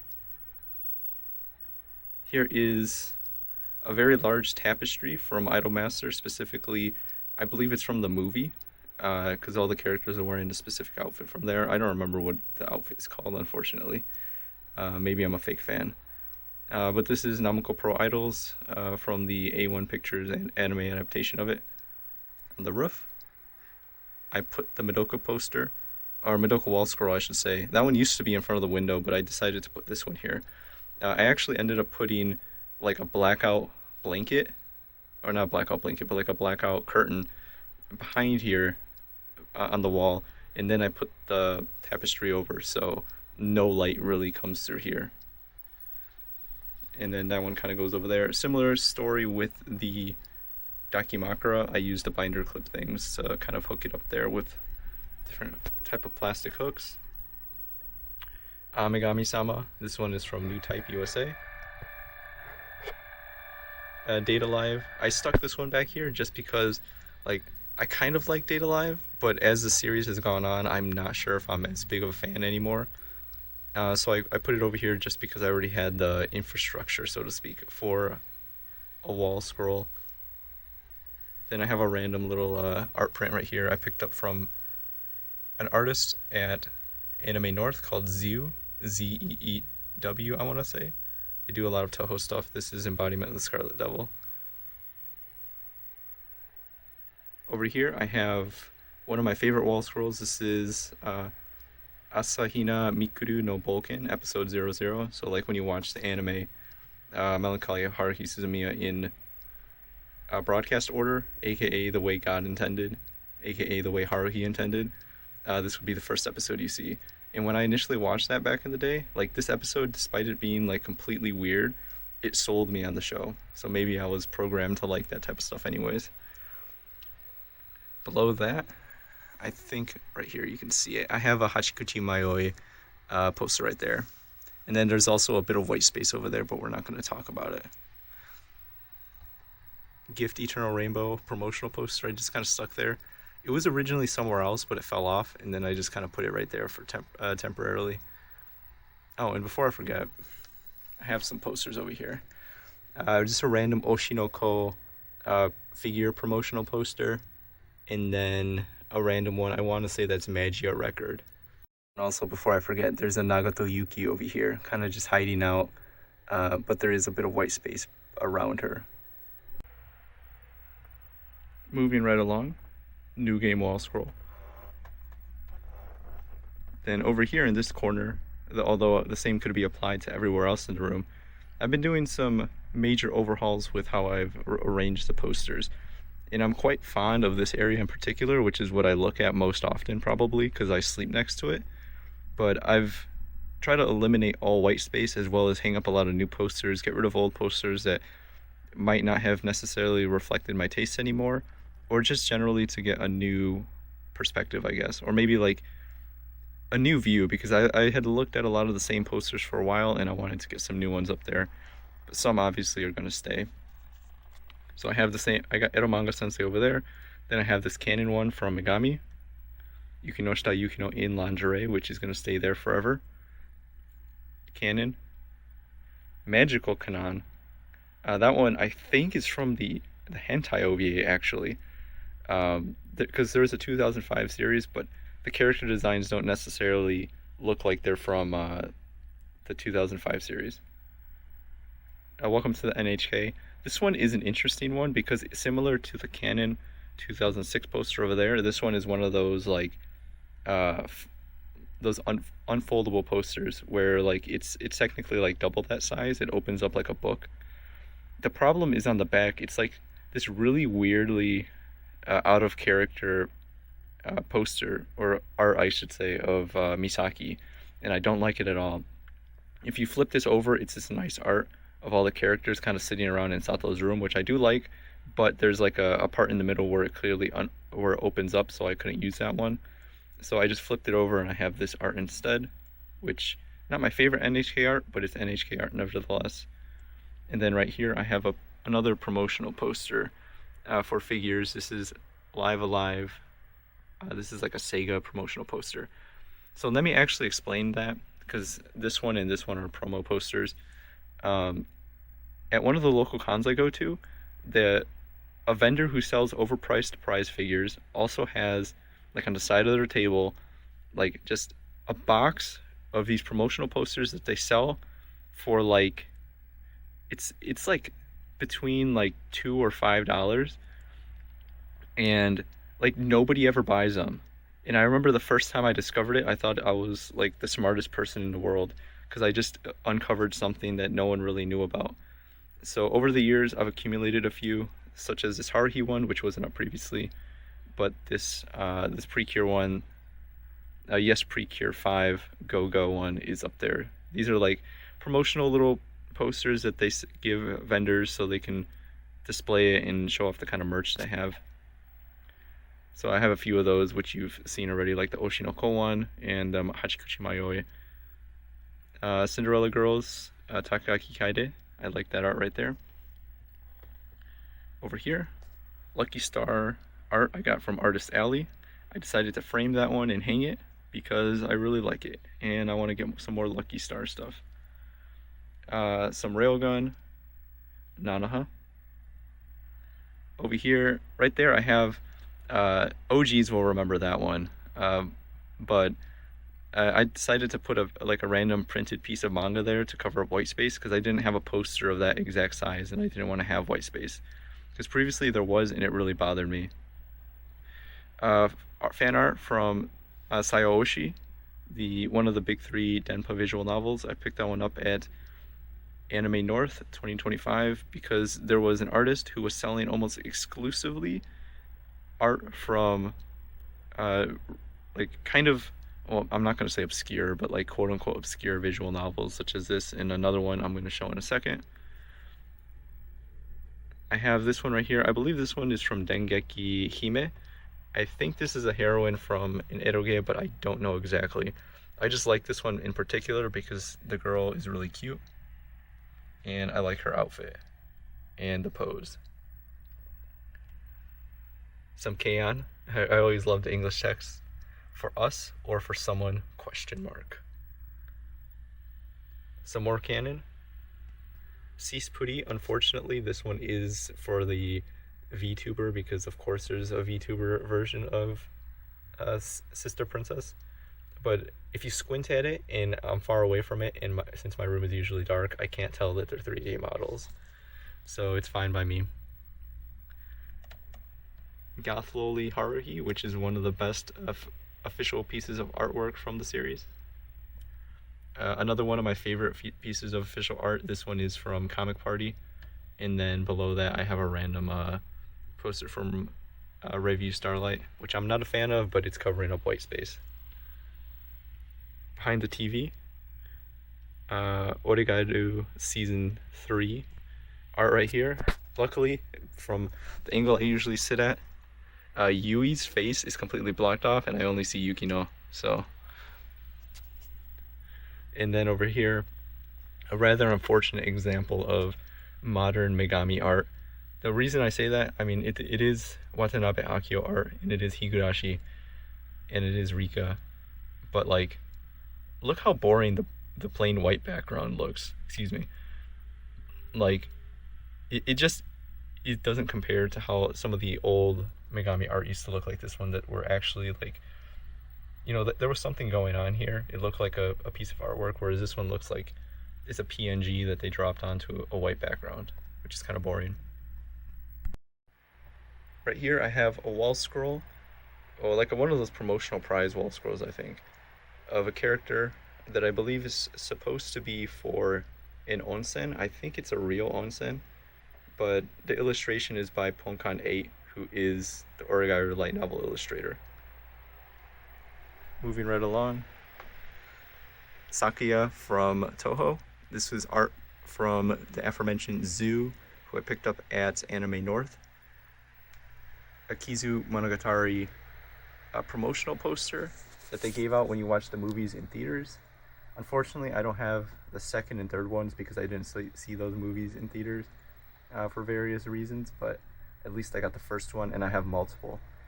Because when I went, I grabbed like 2, and then at the time I went with my dad, and he got 1. And then below that, I have this lovely art from Sayano Uta by the same person who did the Sayaoshi print that I have hanged up by my bed. Over here, it's going to be a lot of new stuff. I really like this B2 poster from Nanoha, because it's still like loli Nanoha, but it's characters in different outfits that they don't usually wear, and I think that's kind of cool, especially like the ski outfits. I think seeing them with jackets and stuff is pretty cool. Kimi Nozo art from Megami. Petite Cosette. This one I actually flipped. It's a reversible cover, or a reversible poster I should say, that comes with the Genie on DVD.